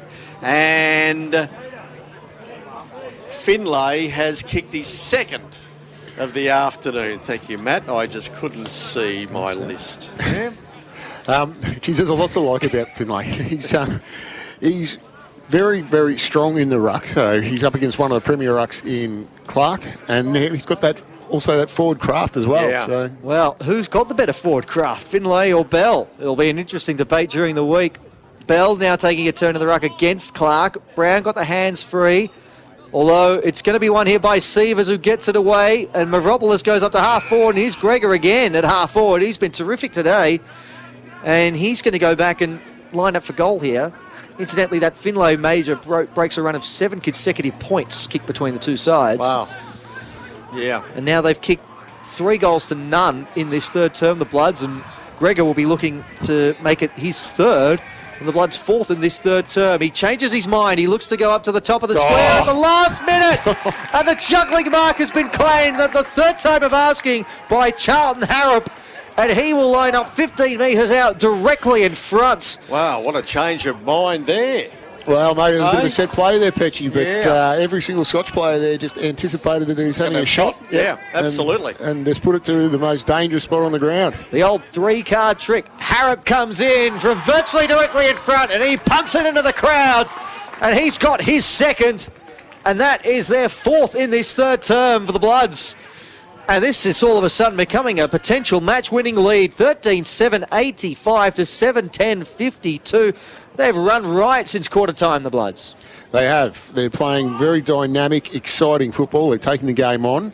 They're accepting mistakes, because mistakes do happen in football, but they're not going back into their shells. So it's a very exciting brand. And they've got a great 1-2 punch in Bell and Finlayson too. Both very accomplished ruckmen and a bit of forward craft. So a little bit of trouble down there in the forward line for Scotch. Yes, they've been just blazing away. It really hasn't helped their cause at all. Clark back into the ruck now. Bell's gone into the ruck as well. We've gone just on 27 minutes in this third term, and it's all Haileybury here at home. Henry Brown, a handball. Leaston, left foot kick. He goes towards centre half forward. Over Lawrence's head. The ball will bounce in favour of Lawrence, but then he lost it. He gave it back here. Lean into goal here for Scotch. Another and he's ball. missed. 7-11-53 Scotch. 13-7-85 here. Haileybury. For Hilton Manufacturing, we've played just on 27 and a half in this third term. They've kicked 2 goals and 9 since quarter time, Wow. the Cardinals. Yeah. And 7 behinds in this term. That hasn't helped. No, and what's happening is they're getting scored against as well. Scoreboard pressure's building now. 20 shots to 18 so far in favour of Haileybury. So Connell goes with a kick up towards half back, and a good mark there by Billy Yates, who's been another one who's impressed in the forward half today for the Bloods. He's kicked himself a couple of goals. He goes short to Gunnar who hasn't kicked one. It's their leading goal kicker coming into today for the season. And now Gillum did kick a goal earlier in this third term. 4 goals to none in the quarter for the Bloods. Gillum goes high up towards half forward. Big pack of players here. Bell nearly got hands to it once more. And then Harrop throws it around the body in towards the pocket. And Caro gets back. Takes a good intercept mark in the back pocket and looks to switch it quickly. And safely in the end to Frenetic, who looks to go to Jackson, but not before the three-quarter time siren sounds. And what a term it was for the Bloods. They led by 12 points at half-time. They kicked 4 goals, 3 to 7 behinds for the term, and they turned for home with a 32-point advantage, 13-7-85 to 7-11-53. That quarter brought to you by Hilton Manufacturing. Expert comments, Hugo Higginbotham for Hit IQ. Hugo, your thoughts on that third quarter? Yeah, it must be very frustrating for Natty because they did get some forward entries but just couldn't convert, whereas Haileybury just went on their merry way. And as I alluded to before, Haileybury playing a very exciting brand of football where they're not going back into their shells at all. And they've got a really good transition from half-back and dangerous forwards. I'm really liking Finlay in the ruck and going forward. That was an excellent mark that quarter. Almost a contender for mark of the day. Petchy? Yes, well, I'll leave that up to you there. You look after these. Thank you. But for the Scotch perspective, they need to, one, cause the turnover off Haileybury, so stop that chain, that transition from half-back. And they're moving it at pace too. So with Scotch's heavy press, it's once they get over the top of it, and they always seem to have one spare forward of the ball, Haileybury. They set that up really well. So Scotch, one, need to get the ball in their hands. So, and that starts in the middle, where Haileybury sort of come into it a lot more.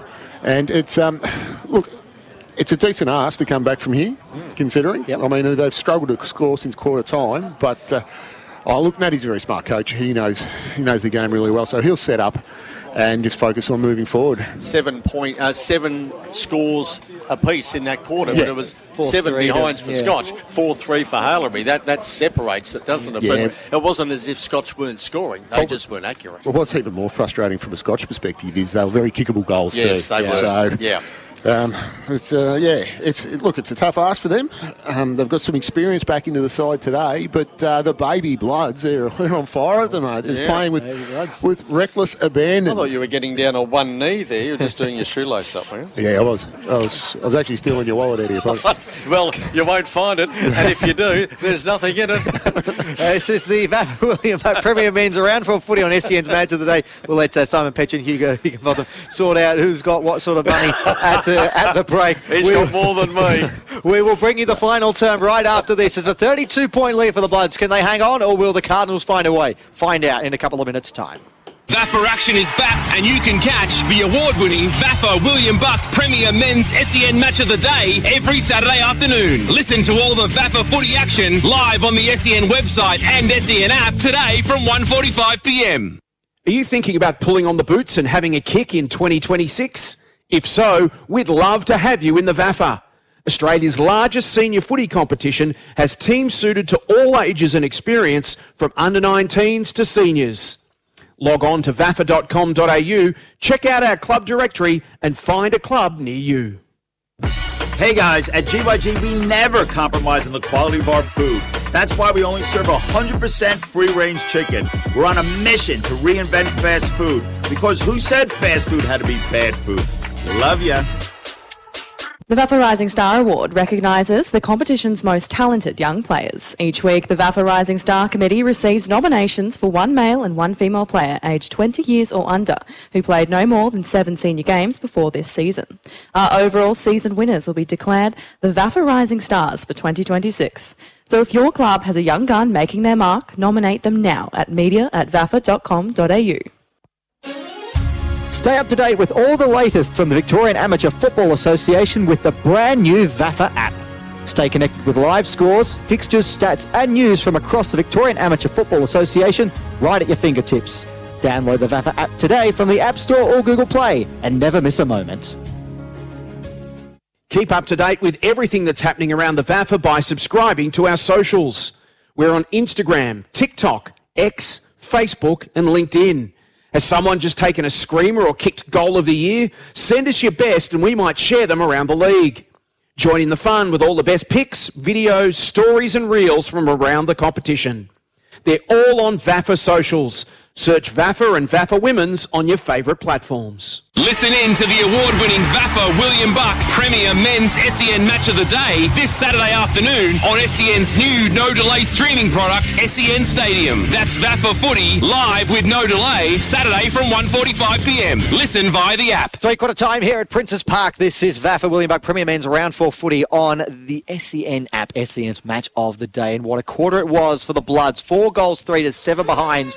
They turned for home with a 32-point advantage over Old Scotch. What we will do, though, is we will head down now to ground level. Cooper Watkins is in the old Haileybury huddle, and we'll listen to Guy Martin's address to his charges at this final break. Teammate, and it's not holding the ball, just take it. Take it, reset, we'll just keep going. Forward 50 stoppages, forward 50 stoppages. You do 3-4 in a row, you're going to get something. Free kick, RC goal, whatever it may be. And look, last one, this is what we said. I said, what's going to win us the game at half time? What's going to win us the game at the end of the game now? Jumper, lads. Force and punt. We go. We must Come on. force the punt kick, force the dump kick, squeeze up. You see what they want to do. They are not a long kicking team. They don't want to kick long to contest. They want to go chip, they want to go handball, they want to go sideways, they want to go through the middle, they want to go inside 45. You own the corridor defensively and you squeeze up on them and we force dump kicks and we win the game, boys. It is that simple. What does that require? What does that require? What does that require? What does that require? Yeah, squeeze and talk and effort and energy for 30 more minutes. And that's the address there, and we're 2 for 2 in terms of in terms of profanities slipping through. That wasn't that bad, though. No, but we do thank all the clubs really for the insight that they give us into the huddle, and we'll get back down to Cooper Watkins in a second, who'll be with the coach Guy Martin for a more personal one-on-one chat as the Bloods do break away from their huddle now, and we do have Cooper Watkins with Guy Martin as they're making their way back. Yeah, boys, Guy, obviously tough first term, second and third term, really good. What did you like about those quarters for your side? The thing I sort of just finished on then, probably taking away their game and then just playing the percentages offensively. So taking away their game, there's no secret. They're a pretty uncontested mark team, a lot of chip kicks, a lot of short kicks. You allow them to do that and you give them 1 or 2, it turns into 6, 7, 8. So I think we've been pretty good at turning them over.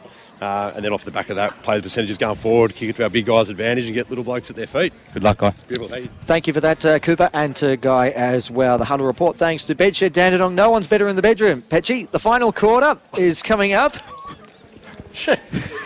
Oh, right, okay. It's high praise. I tell you what, Self-proclaimed? Or? I'll tell you what, and you're heading to Adelaide. Right. So we got a bit of a... Obviously, you got the round the grounds there, Hugo, very quickly for us. A couple of tight ones today. Old Brighton 61, Blacks 57, Uni Blues 62, St Kevin's 52, Trinity 65, Bernard's coming back 53, and Zavs 84, Caulfield Grammarians 36. So some interesting last quarters coming up, Matty. It's around the ground for Buxton, Hampton East. Final quarter here, the Bloods with a 32-point lead. Can they hang on or the Cardinals find a way? Here's Simon Petch. Thrown in the air and round the grounds there by Buxton Hampton East, and Adam Gillen, the man in charge there, is right beside us here today. His son Josh is playing out there for Haileybury, and they're doing a great job in front of him here today. Here's Brady Seckle out of the middle. He goes long with a kick down to the northern end of Princes Park. Underneath it, they wait. No one takes the mark. Came out to Nan Carrow. Puts it under his arm virtually and goes for a run. Not a real good kick, though. Open the door for Higgins. Higgins into goal and kicked it. So the first goal of the final term to Higgins has taken 30 seconds and they kick their 14th. They go on to 14-7-91. Scotch 7-11-53 and Higgins' second goal of the afternoon. Well, that just sort of highlighted the day for Scotch, really, since quarter time hasn't gone their way, and just skill errors have brought Haileybury in, and Haileybury have taken their chances when they presented. And you just sort of feel that last quarter Scotch didn't, and Haileybury did, and to start the quarter like that, it's looking pretty ominous. 11 goals, 5 to 2-9 since quarter time in favour of the Bloods. Amazing how it opens up, really, that quickly. Finlay taps it down against Clark. Brodie Easton wins the clearance. Brown tried to trap it. Did so in the end. Got it away to Frenetic. Kick up towards centre-half forward, but there's Noah Higgins working his way into defence, taking the mark this time. Oh, and he's got a man free on the wing here. The mark taken by Brady Seckel. Going to move it quickly. Drives it deep in towards attacking 50. Good mark, though, by Dixon. Read it better than Gregor, who's been hard to beat in the air today. Dixon takes a good mark, though, and goes out towards Spencer, although the ball got past him and it slips over the back. And Connell, oh, he hit a slap. It was a good smother in the end there by Batter. The ball wouldn't come out for him as he tried to bounce, and he said goes in with a kick towards full forward. But they've got the numbers here. Good mark taken by Gillen, and they'll look to rebound again near the Bloods. Although that's a good tackle there by Jackson to lock things up, and what should have been an easy exit at a defensive 50 for the Bloods. Now it's going to be a stoppage at the half-forward flank for the Cardinals. So in front of the scoreboard, 91 playing 53, 2 minutes gone, final term. Haileybury have the lead and the ascendancy. Brady Seckel out of the middle. He goes towards half-forward, no mark taken. Well roved here in the end by Wenzel, who goes out here towards Townsend for Scotch, and he takes the mark at centre-half back. Comes in through the middle of the ground, bounces there in front of Dixon. He's got a paddock, he goes for a run, he kicks towards half-forward, no mark taken by Lawrence, and coming out to meet it was Lynch, and he takes it virtually in front of his eyes. He goes back to Russell. He tries to kick as long as he can. He lined him up. He goes towards centre wing through the arms of Mavropoulos. It came back here to Cormac, who got it to Frenetic, who kicks the ball back virtually whence it came. Lawrence had a slide push there by Lynch. Umpire said play on. Ball hit the deck. Jackson goes the handball. Fell here towards Sievers. Heard the call from behind. Handball to Lascock, who comes out wider here to centre wing, and Gregor takes the mark here for Haileybury. Scotch flooding numbers back, so Gregor can't go. He's got Higgins on short. Instead, he wants to go a little further afield, and the mark's been taken just by Harrop. Too far to score. Still a good 2 kicks from goal. Charlton Harrop goes up towards full forward, and a good fly getting back and behind. Will Clark takes a good mark, looks to move things quickly. Jackson gathers it on the bounce.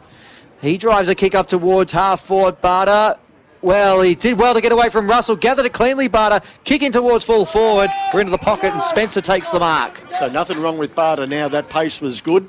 Looked like he injured his knee earlier. We got one coming off here. Bell, is it? Coming off, limping off the ground here for Haileybury. But that was a good run there by Barter, showing that he's okay. Yeah, Cooper Watkins will be all over the Bell injury, thanks to Orthosport Victoria. You wouldn't believe it. Bell comes off and Hornblower goes on. Well, there's the Quinella.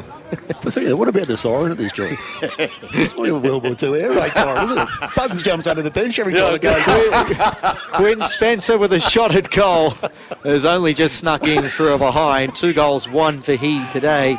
7-12-54. 14-7, 91 Old Haileybury. Buttons puts the stunt gloves on when that siren goes. Thinks there's an air raid shelter around here or something. Here's Russell, kick towards centre wing. No mark taken. Finlay's there. So is Gregor. Little kick around the body to Gunawardena. And he takes the mark. So as easy as you like, out of defence, Haileybury work it towards centre wing. 91 playing 54. Haileybury have the lead for the Australian Venue Company. 5 gone in this final term. Kick towards half-forward there for Haileybury. Gregor at the fall of the ball wants to give the handball off. He got the kick in. He goes across the face of goal though, and a rush through for a minor score.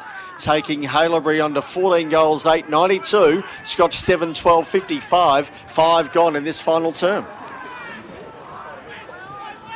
So now, Scotch going to bring the ball back into play. A good mark, well judged by Hugo Lynch. Did just enough to nudge Lawrence under the ball, and they win it back. And a spearing kick inside attacking 50, comes off hands, and now Harrop's got it, goes with one over the shoulder. It's still alive here for the Bloods. Kicking towards full forward, and going back and taking the mark is Flynn Gregor, who will go and line up for goal number 3. And you'd think if it's not already over, a major here will just about put the result beyond doubt. You'd think. We don't do that anymore. We're not allowed to do that. We've gone early. We don't do that. Hang on. There's a bit of something going on. What's going on here? 50, is it? I don't know. What's going on here? Yeah, it was 50. Yeah, it has been 50. Yep. Not sure what that was for. Not that Flynn Gregor will mind. He's going to trot in from the top of the square and put through goal number 3. And he extends the lead out to 44 points, 15-8-98 to 7-12, 54 on the Australian Venue Company scoreboard in this third term. And if we look at Skins Player of the Day, the pioneers of compression, there will be a lot of contenders. Hugo Higginbotham for hit IQ, you'd think Flynn Gregor would be right up there. Flynn Gregor right up there. Finlay right up there as well, for Rd.4 performance. And also, you probably... Yeah, Brady Seckle's been very good too, start to finish. So, yeah, it's going to be a tight one at the end, Matty. We'll have to get the adjudicator to get involved. Cooper Watkins will be furiously taking notes. Yeah, he's going to leave me right out of that. Gladly. Yeah, so it's not over yet, Petchy. No, it's not over. No, Matt, learn. Do not go too early because I keep being reminded of doing that. Well, you did call a side in the grand final when they weren't. I think we've got that audio if you want to play it. No. That'll last longer than religion. That. Here's Finlay out of the middle. He off to Townsend.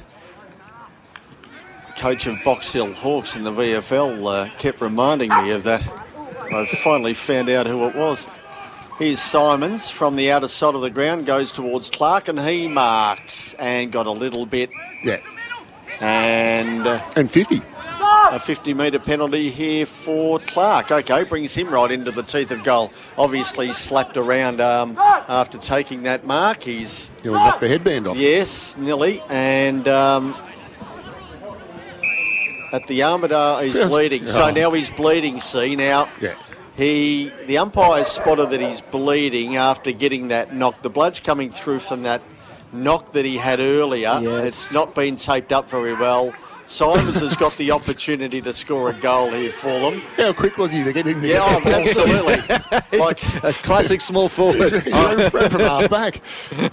Like seagulls aren't quick to a bucket of chips as quick as he was to that football, but Simons has got it.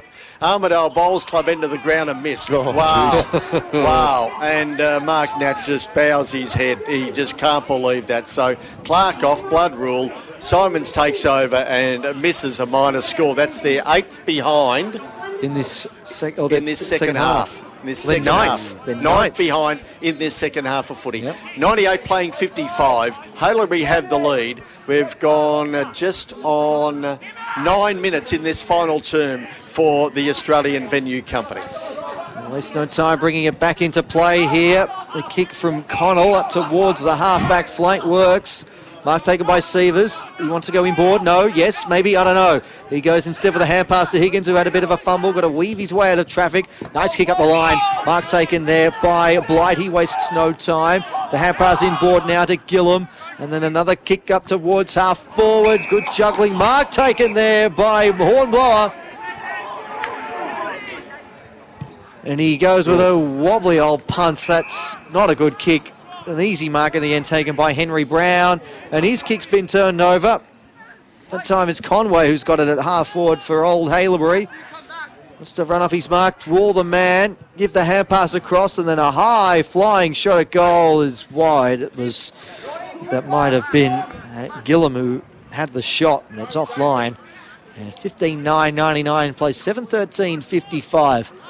Old Haileybury are not yet home, Simon Petch. And Connell just sucking them in as he comes off the ground here, Hugo. He certainly was. One right in the sternum. Might have been a bit lower. Yep, and he's worse for wear as he goes to sit on the pine. Ball kicked back in, commentary side up towards Finlay. Couldn't mark it, fell to Russell, who goes into the middle, and Gilliam takes the mark. Oh, not a real good kick off the boot. It found Spencer, though. Spencer onto Baring, who has a bounce inside the centre square. Runs to 45, lines them up, puts it on its way, and kicked it.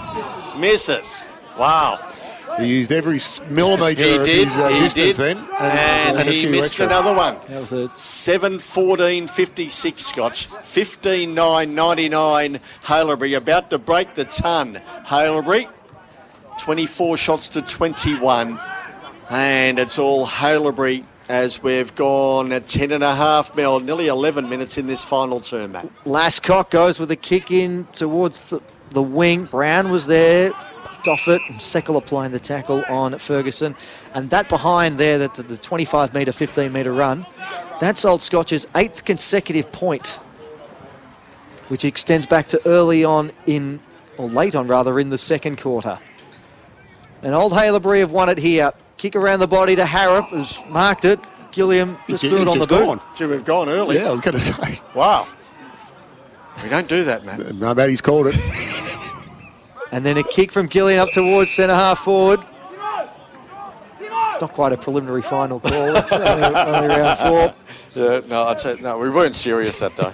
Nah. We were just fucking you around. He was just playing it up for the audience. Now, Mark taken by Brady Seckle at centre half forward. He can line up for goal number 2 here. Yeah. Oh, it seems like we're all going early here. If he kicks this, I reckon he skins player of the day. Right, okay. I reckon that tops it off.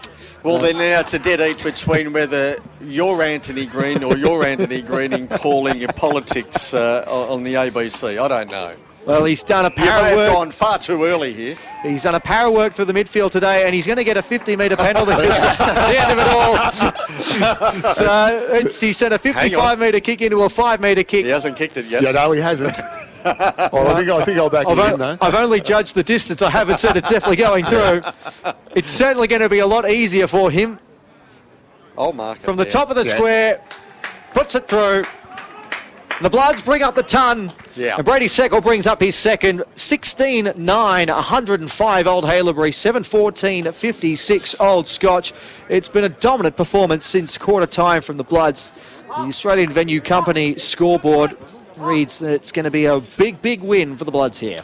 Yeah, they played very well today, the Bloods. You can see the bit of a new game style that Guy Martin's brought in, and the players have really learnt that and are going with it as well. And they're playing with a lot of excitement too, the way they move the ball. They're taking it on, they're taking risks. And we saw that early. But their forward defensive pressure has been excellent today. Like, they've walked it out of Scotch's forward line. They have. Whereas Scotch have really struggled to get it out of Haileybury's forward line. And eight goal kickers for the game here for Haileybury, so they've really shared the load and the love down here today with each other. Frenetic out of the middle, but only as far as Lascock, who kicks the ball back towards half forward. Oh, up goes Cormac, and he takes the mark. He's been a good try for his side here today, but it's been an uphill battle. He goes into the middle to Henry Brown, and he takes the mark. He goes forward again here to Lean. He marks inside the centre square. He wants to move it quickly, and he's looking. Not sure what to do here, Cooper. He goes in short. Will it work? No, it won't, because it's chopped off here by Conway.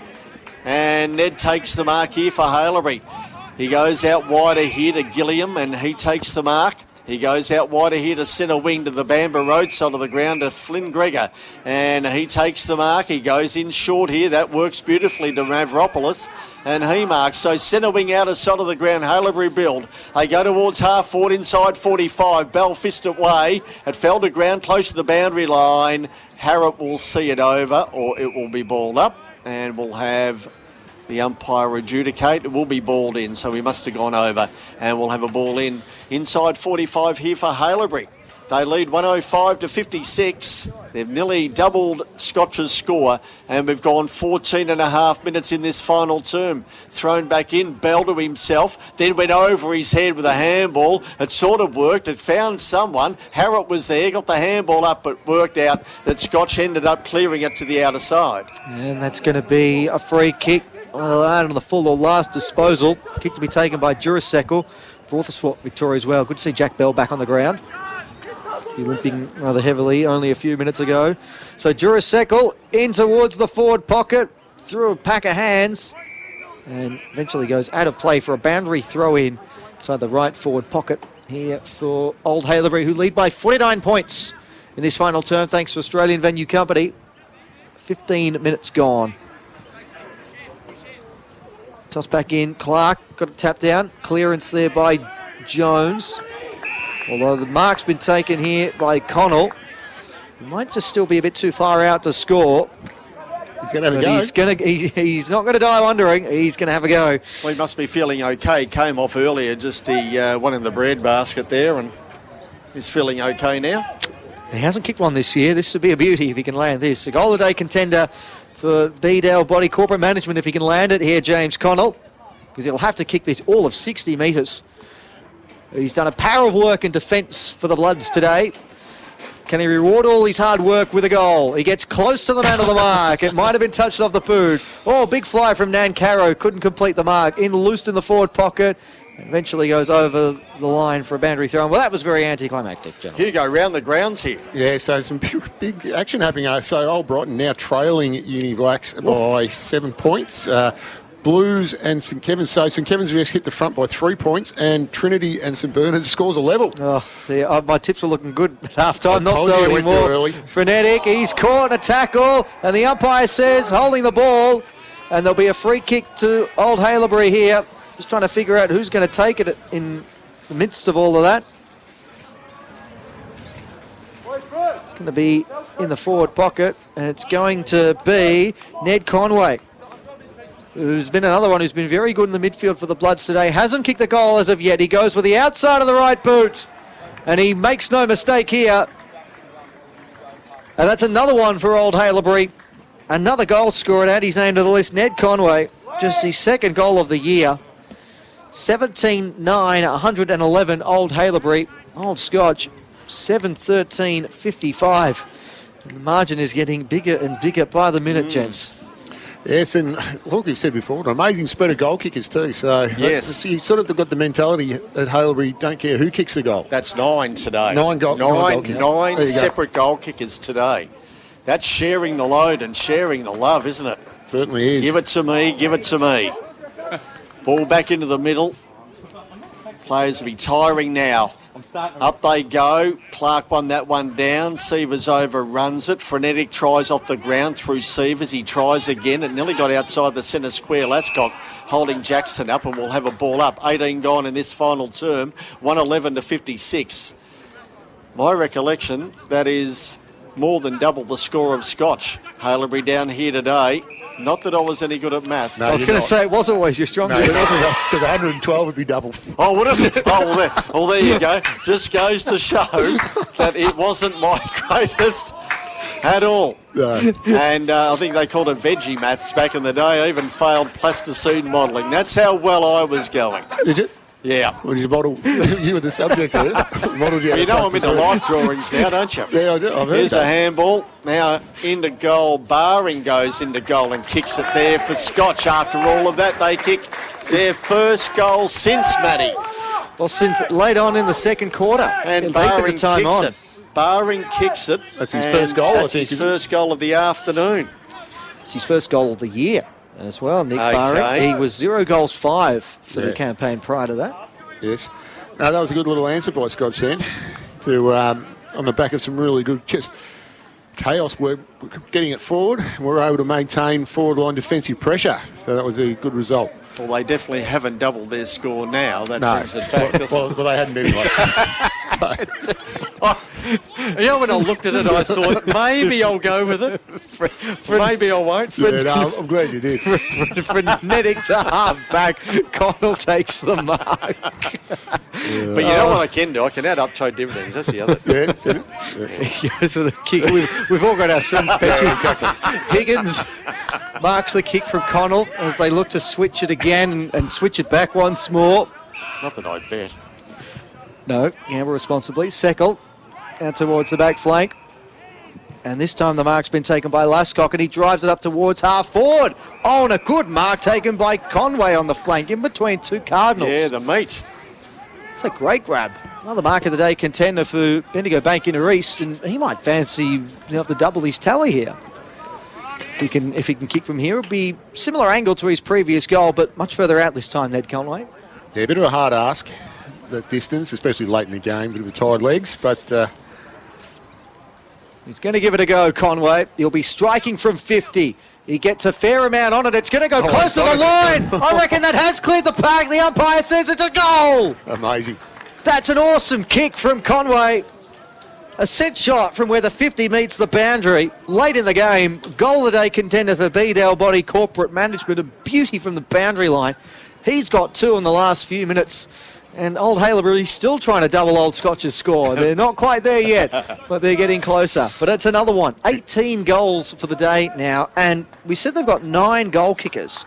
Yep. They've got 8 who have kicked multiple goals. Yes. Yeah. That's the other thing. Who counted those goal kickers up too? If it was Petchy, I'd get a recount on that. Yeah, well, I think I've marked them Could be 14. correctly. Well, I think I've marked them correctly. We'll go to you blokes after it because I'll just I'll put it all away. Back into the middle. Clark wins that one down, got it out, and Easton on hands and knees got it to Frenetic, who gets a kick here to Gillen. And Josh takes the mark, and of course his dad at Buxton Hampton East there is the man to see. If you need anything real estate. Out they come again. Henry Brown got a kick in along the ground. Goes inside 45. Doug Loris bent down, picked it up, saw Simons in the pocket, shot the handball out. He goes around the body, but Lascock smothered it beautifully. Ricocheted back here to Lawrence, who goes in and under. Tried to get it out. Mavropoulos gets in the way for Haileybury. Lawrence had a piece of him. He lost the footy close to the boundary line. We'll have a ball in. Left forward pocket here for Haileybury, for Scotch. Attacking to the Armidale Bowls club end of the ground in this final term. It's gone 22 minutes and Haileybury lead 18-9-117. Scotch on 8-14-62. Ball thrown back in. Clark to the back of the pack. This time Lawrence there. Bell bent down, picked it up. Handball back here and Connell brought to ground in a tackle and will have a ball up. That time Bell getting the tap. Snap towards goal. It's going to land on the goal square. Spencer applying the tackle. And then Seckle applying the tackle on Simons. And I think that's going to be a ball up or a boundary throw in. Very close to the line. Is going to be a ball up. Just inside the field of play. Clark tapped it back to no one in particular. Oh, Dougie Lawrence had his man lined up there. That was a good old-fashioned rugby tackle. He was ready for the pile driver. Kick up towards the back flanks, been turned over. The mark's been taken here by Townsend, who's about 60 metres out from goal. He's just going to set this one up to the hot spot. Clark's got to be 3, and he has. That's a good mark. Good mark. Well done, Will Clark, on the second grab. He hasn't kicked one today. He's got an opportunity to do so now. Not another blood rule for him. Surely not. He was denied a chance to kick for goal. I reckon Where's that is, Simons? Where's Simons? No, where is he? I think it's Brady Circle. There's something coming out of the eye. It could just be a bit of mud. He's been in the wars today, Will Clark. He was robbed of a chance to kick a goal early in this last term. Surely Lightning is not going to strike twice in the same place for him. He's their leading goal kicker for the season. Will Clark, Old Scotch, he's kicked 5-6 coming into today. He strikes this one from 50... and he's just stuck it in. Goal. Will Clark with his first. He takes his tally to 6-6 for the season now. That's another goal here for the Cardinals. 8-14-60 or 9-14-68 rather. They are at the moment. They've kicked 2 goals in this final term. But they are still a long, long way away from Old Haileybury, who have a comfortable lead. They're not home, Petchy. Oh, hey, hang on. They're not home. You had them home about 10 minutes ago. No, I don't remember saying they were home. I remember saying they're nearly home. Let's go to the tape. Yep, no fine to do that. Let's go to the video. And when we clear the sponsors, I can tell you what the score is for Old Haileybury, actually. In fact, I won't because the play's restarted. It has, and Bell got it down, but Henry Brown roved it well here for Scotch and brings it towards centre. And Townsend rode Higgins beautifully and took the mark and goes towards centre half forward. Through the arms of Lynch, it came out the back here, and Durra Seckle clears here for Haileybury. Back into the middle of the ground at Chilcott. He juggled it, he got the handball up, then Cormac got in his way, got a handball back here. Townsend gets a clearing kick towards centre wing. Race on in earnest. Jones gets there first for Scotch. Wobbly kick towards the boundary line. Clark will keep it in. He'll go back into the middle of the ground with a kick. Goes towards half forward. No mark taken by Spencer. It fell to Jackson, who got it back here to Wenzel. Brought to ground. Good tackle laid on him by Russell. And the umpire says free kick going Russell's way for Haileybury. So as much as they try here, Scotch, Haileybury's defences has got them all where they want them. And Russell goes across the face of goal here to Conway, and he marks in front of Lawrence. So deep in defence, Conway works it out with a handball there to Connell, who takes it up towards in front of the scoreboard, and Lynch marks here for Haileybury. 1:17 playing 68. Haileybury had the lead and will win the game here today. Goes up towards Yates, palmed it down. Barter got in the way, going to ground. Conway holding his head. And the umpire says, Ned, up you get. Hugo, did I hear that right? Petchy just called the result there? Yeah, I did. I did. I've called it. I've called it at the going a bit early, aren't you? 26-minute mark of the final quarter. Yeah. Just seeing a few blokes are listening. Yeah. I have called. I've declared it. You declared it. More than called it. Gilliam around the Only put your reputation on the quarter up to half forward. I didn't know I had one. Yeah. Do I? Yeah. Stoppage here. Oh. Yeah. Okay. Player of the day, are we prepared to call that for Brady Seckle, gents? Well, Oh, gee. Conway's been good too, hasn't he? Yeah, well, I'll leave that to Hugo. Yeah, they've been very good. Yeah. Scotch will win the clearance here. Gent, not gents. Over the head of Spencer, who's got to lead his man back to the ball. He had it, he lost it. Juris Seckle swoops. The moment passes for the Cardinals. And then a nice kick finding Gilliam in a bit of space here on the wing. And they'll be prepared to go forward once more here, will the Bloods. Good strong mark taken there by Gregor. Gets a little bit of a shove, and enough of a shove for the umpire to say to let's go walking inside 50. Well, we've seen a few of these today. And Gregor's going to get a look at goal number 4. There's been a few 50s paid today. Yes, there has, mainly at the northern end here, not so much at the Armadale Bowls Club end, but more I'd say at the northern end here It's a today. decent old 50 too. Pretty much all of them have resulted in a shot at goal, Yeah, at least. of course. Because they brought them right up to where, or beyond, of where he's going to have a shot now, Flynn. Now, he's kicked 3 today. He's now their leading goal scorer for the season, courtesy of today's efforts, Flynn Gregor. Can he make it 4? The goal umpire doesn't move, and he does a backflip as well to celebrate. What on earth was that? Wow. Well, that's the cherry on top for Flynn Gregor and the Bloods. 19-9, 123, 9-14, 68. We don't have a sponsor for the celebration of the day, but I tell you what, gents, if we did, it'd go to Flynn Gregor, hands down. Yeah. He's got his 4th, and he's pretty happy about it. Very athletic. Yeah, that's bizarre. He had no one around him whatsoever. Trying to pump up the crowd. Yeah, I was going to say. Well, he pumped you up, Matt, like, you know. Oh, you don't see those too often. Well, you don't. No, that's very true. You don't. Very true. And it's a bit of personality coming out in Flynn, which is great. Thrown in the air again. Wonder if he does it, as a party trick after he's had a few late at night. Might be the go. Wenzel towards centre wing here for Scotch. Jackson puts it under the arm, goes for a run. Wobbly kick towards half forward. Spencer came out to meet it. Simons goes over the top. Gillen gets back in under, and Jackson's got him wrapped up.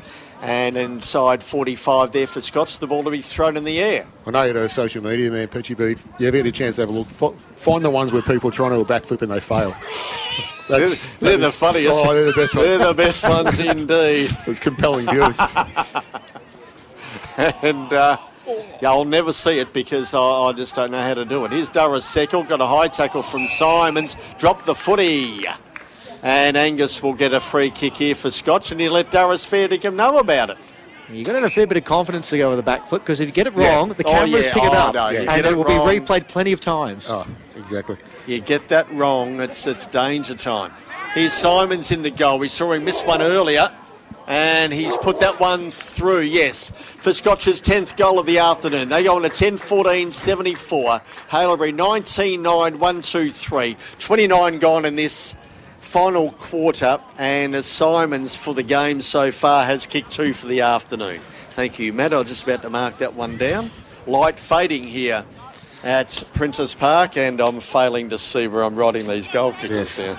There's some big results around the grounds today. It looks like Uni Blacks have got up by 2 points over Old Brighton. Oh. And some Burners are up by a point at the moment over Old Trinity, and that game's still live. But it's gone 26 and a half minutes. Oh, dear me. It's going down to the wire. It's going to torpedo some footy tipping, that is. I mean, my tipping was already torpedoed. I don't need this weekend to play any role.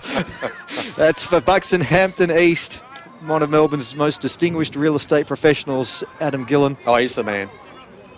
He's the man. Bit of a good old-fashioned ruck wrestle. I'll tell you what, the detergent companies are going to have a big boost in sales this week. Lots of jumpers and shorts going to need to be put through the ringer. A bit more hugging going on between the red. Oh, and that's a heavy hit from Charlie Jackson. I don't think it was intentional, but it certainly got Conway high. Well, I think it was. He ran straight at it. But he apologised straight away. Sorry for getting in your way. They're my favourite ones. You belt the crap out of him. I'm so sorry. Brown up to Spencer, knocked away by Juris Seckle, and that was a bit of a hospital hand pass. Townsend applying the tackle. Sorry, I couldn't stop. Yeah. There's nowhere else to go. Yes, it was intentional. Not guilty, Your Honour. Finlay out to Higgins, up towards half forward. Coonawarna had it knocked away by Walsh. Comes out to Gregor. I don't know what he's going to do if he kicks a fifth. He's not going to be able to do it this time, though, because he's been brought up in the tackle, and it'll be a stoppage inside. 50 here for Old Haileybury. On course for a big win. 49 points their lead now. Deep into the last quarter. Bell tapped it back. Walsh. Little scrubby kick towards full forward. Come off hands. Trickling in the goal square. Cormac gets back, and he's happy to just see that one over the line. And you're allowed to do that. He understands the rules. Charlie Cormac, a rush behind. 19-10 plays 10-14 in this last quarter. Just over at Daly Oval, scores a level between Trinity and St Bernard. Do I get a tip for that if it's a draw? I don't know. It's either 0 or 1. I'll take anything I can get at the moment. Gee, what a good confidence-boosting win this is for Haileybury at home here today. They really took it up to Brighton last week, and you know, they got thumped in the end, but gee whiz, they've taken it right up to Scotch today. They just put another behind through their Scotch, and a really good confidence-boosting win for them going into next week, that is for sure. Here's Russell from the kick-in. Goes over Harrop's head, goes out to Barter, who gets it back here, and Barring goes with a left foot kick in towards Simons, and he takes the mark. Not very often in the last couple of years, Scotch have conceded 120 points either. No, you'd be right they've there. generally been pretty good at negating the opposition. So, excellent performance here by Haileybury. 29 shots to 25. Simons into goal and has put that one through. So that's another one to Scotch and another one to Simons in this final term that's gone 32 and a half minutes so far. 11-15-81 Scotch. Haileybury, that's his third, as we await the scoreboard to tick over. So that's his third, Angus, and that's his second, is it? Or his third? Second in this final second quarter. Second in this final term, that's right. I don't know where to look here. Don't want to alarm you, Hugo, but that is 2 in a row for the Cardinals. Well, we're on the verge of a comeback, aren't we, Matty? Well, it always starts with the first goal. Yeah, correct. Finlay tapped it down. Brady Seckle off the carpet. Barter now gathered here. And a kick towards Charlie Jackson, who marks between wing and half forward. And he goes inside attacking 50. And it's a good one-handed mark that was taken there. And they've wasted no time here. Either have the Bloods. Kick up towards full forward. Doing well there. Roving it nicely was Yates over to Gilliam. Still dispute here at half forward. And there is the siren. And that is a big win for the Bloods. A statement win in the end. Trailing at quarter time, it was an absolute clinic from the hosts thereafter. Final score 19-10, 124 to 11-15, 81. They kicked 16 goals to 6 after quarter time. And this is a big win for them as they maintain touch with the top 4. No, you're right there, Matty. That was an excellent win by Haileybury. After a bit of a slow first quarter, they took the game on after quarter time, took their chances, played good fast footy, defended really well. Their forwards provided excellent defensive forward pressure. And they're an exciting team to watch, considering how young they are too. The baby Bloods. They're made a bit of a statement here today.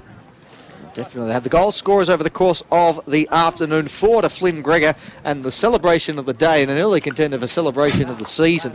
2 each to Jack Bell, Brady Seckle, Noah Higgins, Ned Conway, Brodie Finlay, Billy Yates and Charlton Harrop, and the lone goal to Lockie Gilliam in the third term. For the Cardinals, 3 to Angus Simons, 2 to Quinn Spencer and Doug Lawrence, singles to Angus Jones, Cooper Lean, Will Clark and Nick Barring. And a terrific performance from Old Haileybury. It was Scotch by 12 points at quarter time. Old Haileybury flipped the script. They led by 12 at half time. A 32-point lead in the third quarter, kicking 4 goals to none. And then the final scores 19-10, 124 to 11-15, 81. Petchy, did they double their score in the end? Or? Well, let's have a look. They got close to it, Matt. Now let's not harp on the fact. Within a point, so it was within a point. Come on, give me. Like I had to add up real quick. I'm not real good at that either. They didn't. Matt, your answer to your question, no, they didn't, and they never did. And we'll go now down to the ground level. Cooper Watkins has got our Skins Player of the Day. Cooper, take it away. Or don't, Cooper. We'll give you a second just to get yourself sorted down there. That's all right. What's he got to do? He's got to unwind the microphone and all that, get it out. You've only got one job, Shake the hand. That's right. Shake the hand, get all the gear, and unmute the microphone, and I'll just keep padding for as long as I can, Cooper. Yes. And I think Got me now, Matty. Cooper, take it away. Brady, obviously, first quarter was a bit tight, but then you really responded in that second, third, and fourth quarter. How do you sort of look at that performance? It was good. I think the first 3 rounds, we played really good footy in patches, but yet to play 4 quarters. So pleasing for the group to put a really strong 4-quarter effort finally. Yeah, and obviously I've got your headset down there, but I didn't organise it in time, so I'm just going to ask you all the questions. What do you think? Obviously, new coach this year, how's that sort of gone in terms of his philosophy? Obviously, you haven't won as many games to start the year, but sort of really starting to put his principles into practice. Yeah, I mean, it's a tough competition, and have 2-2 is okay. But yeah, obviously big shoes to fill after 9 years of Wardian, our most successful and longest serving coach. But Marto's been exceptional, high energy, knows the comp, school teacher, so he's a great teacher. And we've got such a young group. I think 18 of our 22 are 21 or under. So to have someone like Marto coach us, who's a real educator, has been sensational. And Hugo's touched on that in the call a few times, calling it the baby bloods. How do you sort of look at that reference? And do you think how's sort of challenging as well as a player to be able to sort of play alongside such a young group? Well, it makes me feel old, 32. I'm like the grandpa. But to be honest, you chat to a lot of the senior guys in the comp, it's quite a young competition. So we've got a bit of philosophy that leave your birth certificate at the door. It doesn't matter if you're 32 or 18, you come in and play a role for us. Congrats, mate. Get out to the song. Thank you. Brady Sekulau Skins, player of the game, and the Tim Watson of this Baby Bloods team at 32 years young. Terrific performance from him, a couple of goals and just a heap of footy through the middle of the ground.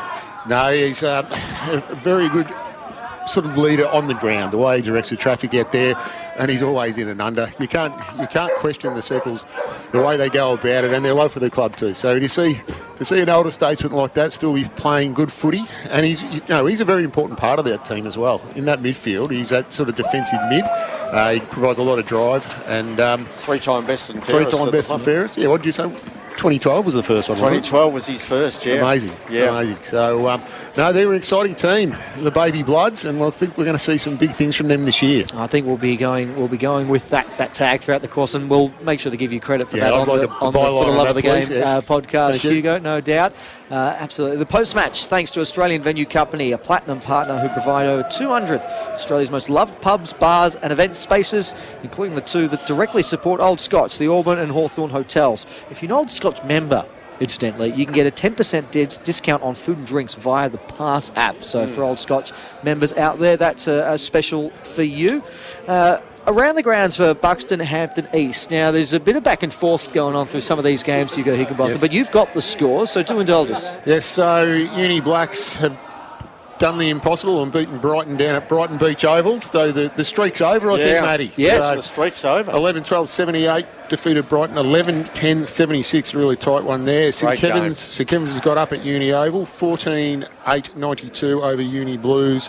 10-9-69, so some good form by St Kevin's there. Yeah. And in the really tight one of the day, virtually last kick of the day, Old Trinity have got up 13-9-87 over St Bernard's 11-15-81, and Old Zabs just going on their merry way. 22-17, 149. Defeated Caulfield Grammar 6-8-44. So a couple of gents, who's the biggest winner out of all of those around the grounds? Because there's some big results out of all of that. Who do you think is the biggest winner? The Blacks. I think the Blacks, because that's going to give them confidence.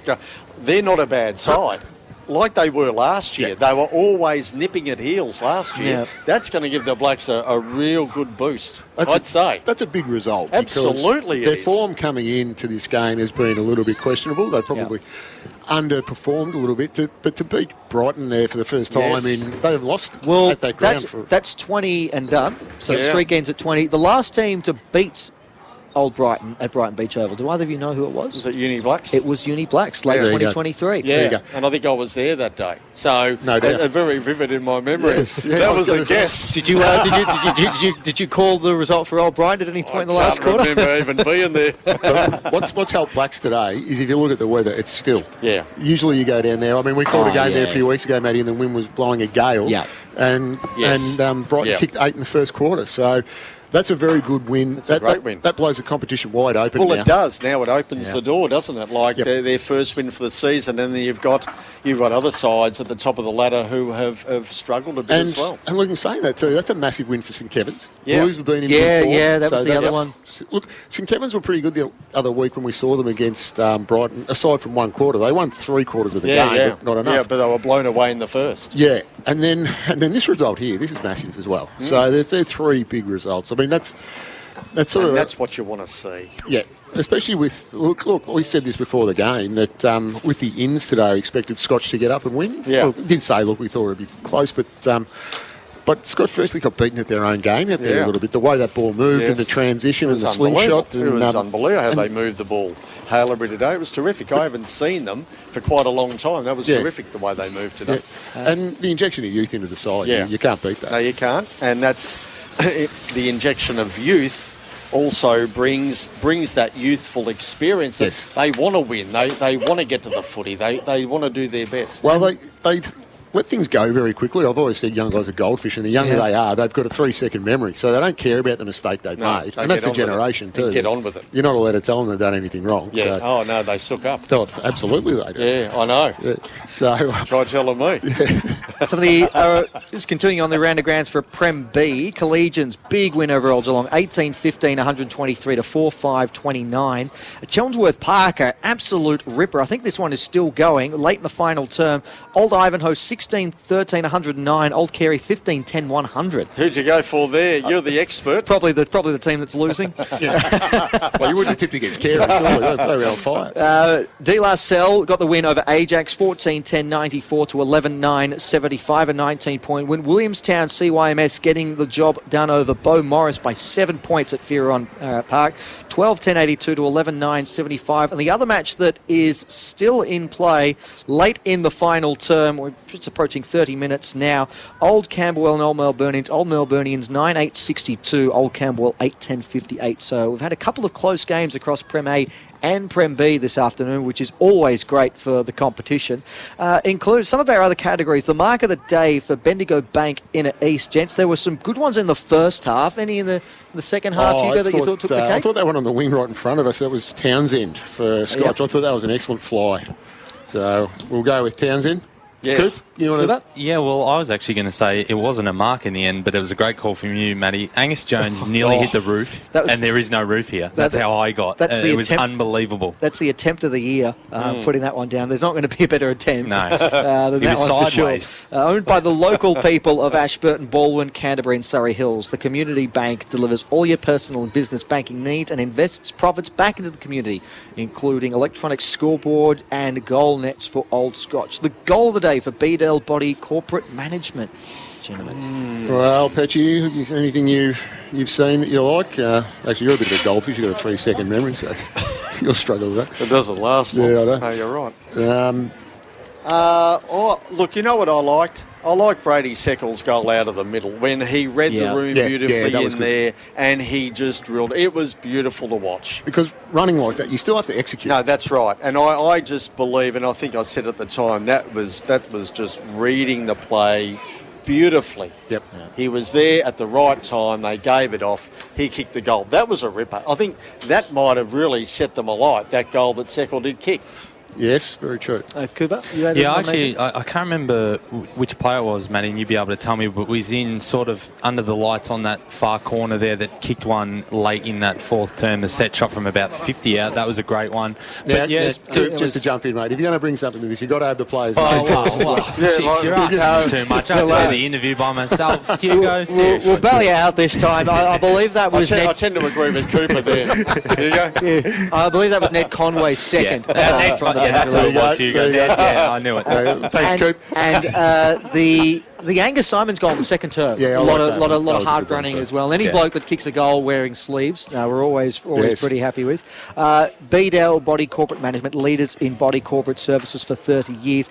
As the other thing we'll need to do as well, gentlemen, is based on all of the results of today, we will turn our attention to the ladder. Yes, I'm looking at that right now, Matty. For Sport Victoria. Oh, Hugo, you've got the jump on me. All right, well, do tell. What does it read? Well, it's starting to take shape a little bit. We've got Old Brighton still on top with 3 wins and 12 points. Uni Blues on 3 wins as well. And then we have a log jam, and we'll call them all equal third. So we've got all on 8 points, so 2 wins apiece. Zavs, St Kevin's, Trinity and Haileybury. So all fighting for third and fourth spot, and that's all percentage based. And then you've got the bottom 4 basically all on 1 win. So it's sort of starting to take a little bit of shape, the ladder there. Getting the top end, that log jam in the middle, and then the ones down the bottom. So that's very interesting. So every side's won a game. Yes. Now. That's good. I've worked that one out. Yeah, you did. Now the Blacks have won today. Yep. Every side is on the board. Yeah, which is good. Yeah, that's definitely right. Because last year I think De La Salle went through the year without a win. Yeah, that was disappointing for them. Yeah. But speaking of De La Salle, how'd the under-19s go today? No, they got beaten in a very spiteful contest. And how did Higginbotham go? He's all right. He ducked one and got 2. So no, it was there's a good young team, good performance. So it's an exciting competition. Well, we'll continue our post-match thanks to Australian Venue Company, and we have got the Victoria's coach of Old Haileybury, Guy Martin, with us. Guy, congratulations. That was, after quarter time, that was a very convincing display from your boys. Yeah, we were really happy with it. We had a bit of a plan, and I think I said it 3/4 time to Cooper about how we defend them and how they like to play, and thought we did it well and stopped their game style. And then we, said at the end, we sort of got some easy goals offensively, but they looked easy offensively because of the hard work defensive. So yeah, we were really happy.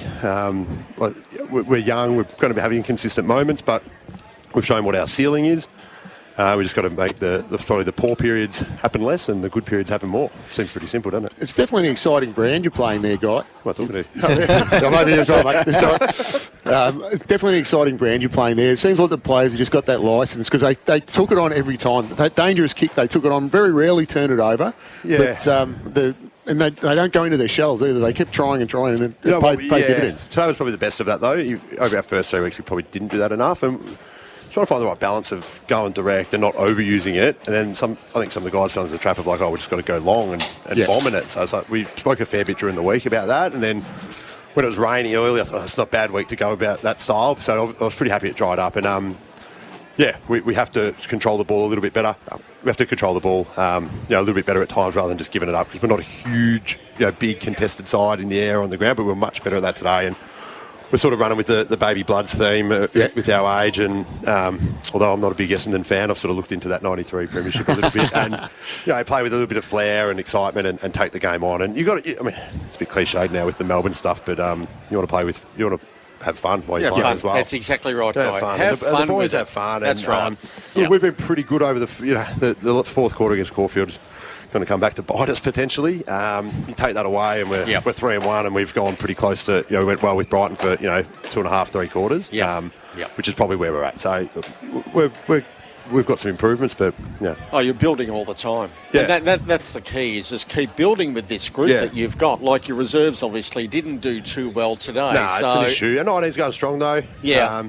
So I'm coughing a lot of grief here. That's good. That's good. I think one who I spoke during the week, he sort of said about how long does it take for a group, and we've got to keep them together for 2-3 years. You sort do. Of thing. That's so right. we're seeing improvements in 4 games. So you think, well, gee, how much improvement can we have in 40? Yeah. You mentioned the baby bombers. You Tim Watson of the side, Brady Seckle. He was our Skins player of the match. How important is he to the rest of the players in terms of a lot of those young players need someone to look up to? How important is he for you in that regard? I definitely used the Tim Watson bit. He came out of retirement for that year, 93. He's unreal. I knew of Brady, just from Captain and Sandy and whatnot, but hadn't really had much to do with him. He's an unreal person and a great footballer. Yeah, he's probably past his prime, but he's still, as you've seen today, he's still very, very good. But, he's off-field. Not say off-field, but he's not necessarily ball stuff. His leadership and his direction. Good leadership, that's right. He runs a club, training. He'll be missed if and when. I think he's talking about this is his last year. I'll be doing my best to keep him around for a little bit longer. But he's unreal. It's probably a blight on us, but if he's not around, we're nowhere near as good, and we need him around long enough to watch the next generation. Well, it's good to watch him play because he knows where to go. We saw him plenty of times today. That's right. So he's very experienced and intelligent footballer. There's no doubt about it. I'm getting grief you've been on the Street. They're all walking past now. They'll be getting photos. We're here with Guy Martin, the victorious old Haileybury coach. Guy, lots of spreader goal kickers. The one I want to talk to you about, the ruck combination. We sort of spoke about a little earlier. Jack Bell, who's someone who reckons he can make it as a forward, and Brodie Finlay. That's a great sort of combination that you've got there. They both can't, if you could hear us on the telecast. So get it in. And look, Scotch probably don't have massive tall defenders at the moment. I know Dougie Lawrence used to play there in years past, but he's sort of in the twos and playing forward if he's in the sand. So especially today, it was a mismatch. We had him. We just had to get it to him. It won't be like that every week, but especially today, just get it in there. Broads is still hopeful of playing a bit more VFL footy, so we don't know how often we'll have him. It's a bit of a week-by-week thing, but when we've got him, we've got to get better at using both of them in both positions. And that's the challenge of being a coach, even with all the other coaches in the competition. It's that backwards and forwards VFL amateur, isn't it? And that must be hard to deal with. Yeah, it is. But most of our guys we've sort of had or we haven't had. But Brodie's probably the one, and obviously being a ruck, it's a pretty big one. It's not just like, a half forward or whatever that you can sort of just chop and change pretty easily. It changes things a fair bit. So when we walk off the track on a Thursday night, it's one of the first things we need to find out if we got him, because the flow-on effect of our selection and how we play probably changes a fair bit from having that him or not. Guy, you must have been pleased with the forward-line defensive pressure today, because obviously you had the big guys down there, but they're not getting out-marked. But when the ball hit the ground, it was very rarely taken out of your forward line, and if not, you were kicking some snap goals. Yeah, again, the best we've done, though. It's probably in the first 2 weeks something we haven't been great at, so we've made a bit of an issue, like a bit of a point of it. We had a slight tweak, I think I said to you guys during the week, about playing wing on wing, so our forwards didn't have to worry about rolling up and getting a bit too high. Our forwards probably been getting to sort of irrelevant spaces. And allowing drop-off from opposition. So we sort of just said, look, hold forward, 6v6, easy to get back, apply pressure, front and centre, all that stuff. So a couple of sort of strategic changes, but also some instructional change or direction to them. And they weren't perfect, but they definitely got better today. Definitely. Flynn Gregor was terrific across half forward. Where do we sit on the backflip celebration? I actually missed it. I think on camera. You get on camera, surely. Yeah, we've got it. Yeah, commentary and all. It was actually the son that I'm holding right now. They'd rocked up and they were yelling at me, and so we kicked the goal, so I'll go say hi to the kids. And then now I heard everyone start laughing. I had no idea. So you missed it. I missed it. Look, it's touch and go. I don't mind that stuff, I guess. It's a bit of personality. It could potentially come across a bit arrogant or whatever, but I don't think it's not like that. It's just having a bit of fun. Yeah. I think Goona, they're both at Sandy, and Goona was getting into him saying, do it. So it's obviously something they know he can do. And it was from the top of the goal square. So it's one of those ones where you can think about it, because he obviously wasn't going to miss the goal there. Yeah. So important win for you guys today. So you're sitting equal third, fourth, or log jam of 2 wins each, and you've got Trinity next week. So I mean, that's why the Caulfield loss, if we win that with 3 equal top, I guess, which it's hard to sort of talk about top or second or third when you only played 3 or 4 games. So Trinity, team around us, the old 8-point game, I guess. So, I haven't looked into them a heap. Obviously, playing on that massive ground out there probably changes things. We've played here 3 weeks in Caulfield, the other one, which is even smaller or as small. So playing on the big ground, probably something we've got to really start thinking about, and it might test us, but it might be good. We're pretty young, pretty fast, don't mind a bit of space, so it could actually play into our hands. And then you've got Blues and St Bernards after that. So that would probably give you a real indication of where you're at. Oh, man, it's so even. I mean, you saw Blacks beating Brighton today, and Scob beating. Scob are obviously a great side though, but Scob beating Blues, and so everyone's lost a game, and anyone on anyone. Trinity getting Zavs a couple of weeks ago. There's no one rocking up to that game thinking Trinity beating Zavs at Zavs. No. And they've won by 8 goals. And now everyone's won a game. Everyone's won a game. Everyone's lost a game after 4 rounds. So it's the beauty of this comp. It's a great comp. The standard's really good. It's pretty even. And obviously, we saw that today. And across the board, 9 goal kickers for your team. So you shared that today. And multiples as well. So 9 goal kickers across a game, that's pretty good. Yeah. Especially when you're sharing that load. And your mids are kicking goals as well. Yeah. Are they? Who did? Who kicked Brady? Kicked a couple. I think Conway kicked a couple. Conway kicked a couple, Yeah, we're 8 multiple 8 Really? of your 9 were multiple goal kickers. Oh, wow. So Gregor kicked 4. Bells, Brady Seckle, Higgins, Conway, Finlay, Yates, and Harrop all kicked 2. Yeah, right. Okay. I think your son is trying to turn off the microphone, so I think we'll take the hint and let you go. But Guy, thank you for your time. Congratulations Happy again. to do it after a win. Guy Martin, the coach of Old Haileybury, his side getting a big 43-point win in the end, 19-10, 124 to 11-15, 81. And Brady Seckle, our Skins player of the match. And that is the post-match show. Thanks to Australian Venue Company. Gents, before we do sign off for the late afternoon, early evening, a final word from you all. Hugo, firstly. Yes, it was an exciting game by Haileybury. That was a really good performance, and just we've got a good competition this year, haven't we? It's going to be very even. It's going to be one of those ones where you have to be on every week, so some good games coming up. We're looking forward to it. Didn't expect them to win like that. I come to the ground thinking a Dower struggle, not a high-scoring game, but gee whiz, they flipped that, didn't they? Well, you are a negative person, so you would have expected the worst. A pessimist. No. Optimistically. Who we got next week? I don't know. We'll find out during the week. For the schedulers, he hasn't put anything out, so we don't know where we're going next week. We await with great anticipation. Oh, okay. Whichever game it is. Okay, but there should be some good games next week coming up, Hugo. Let's have a look at them before we sign off. Quick look at that, Petchy. Got about a minute and a half to go. Just pad for me. I'll do that as round 5 light starts to fade. There you go. Oh, this will be a good one. Blues, Zavs at Melbourne Uni Oval. Yep. Scotch, Brighton at Camberwell Sports Ground. Caulfield, St Kevin's at Glenhuntly Park. Yeah. St Bernard's and Blacks over there at St Bernard's College, and Trinity Haileybury out there at. Let's go to Trinity next week. I do hope we get that one. That is going to be an absolute beauty. Two teams that love to take the game on. Another ground without a fence. You're all over Trinity at the moment. I'm big on Old Trinity. Watch them. You're coming out of the closet as a Trinity fan. Well, Donald is a great name, and that is the coach of Old Trinity, Donald McDonald. You just want to say Donald McDonald a few times. Well, why don't we just make it easier for the scheduler? We're going to Trinity next week. I want to go to Melbourne Uni. I want to see Blues and Zabs. No, we just said we're going to Trinity next week. Right. I think we're going to have to figure this one.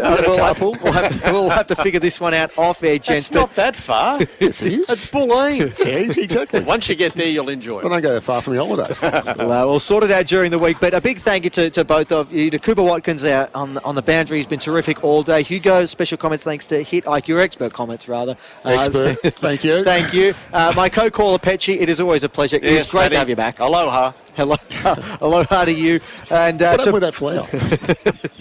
to Buttons Bruce, who's been excellent. Wouldn't have been possible without him today. And of course, to all of you who have tuned in on the SEN app for the match of the day. It was a big win for Old Haileybury. We look forward to having your company again from 1:45 p.m. next Saturday afternoon. But until then, take care. This has been the SEN Match of the Day. Thanks to William Buck. Join us again next week on the SEN app, sen.com.au and vafa.com.au.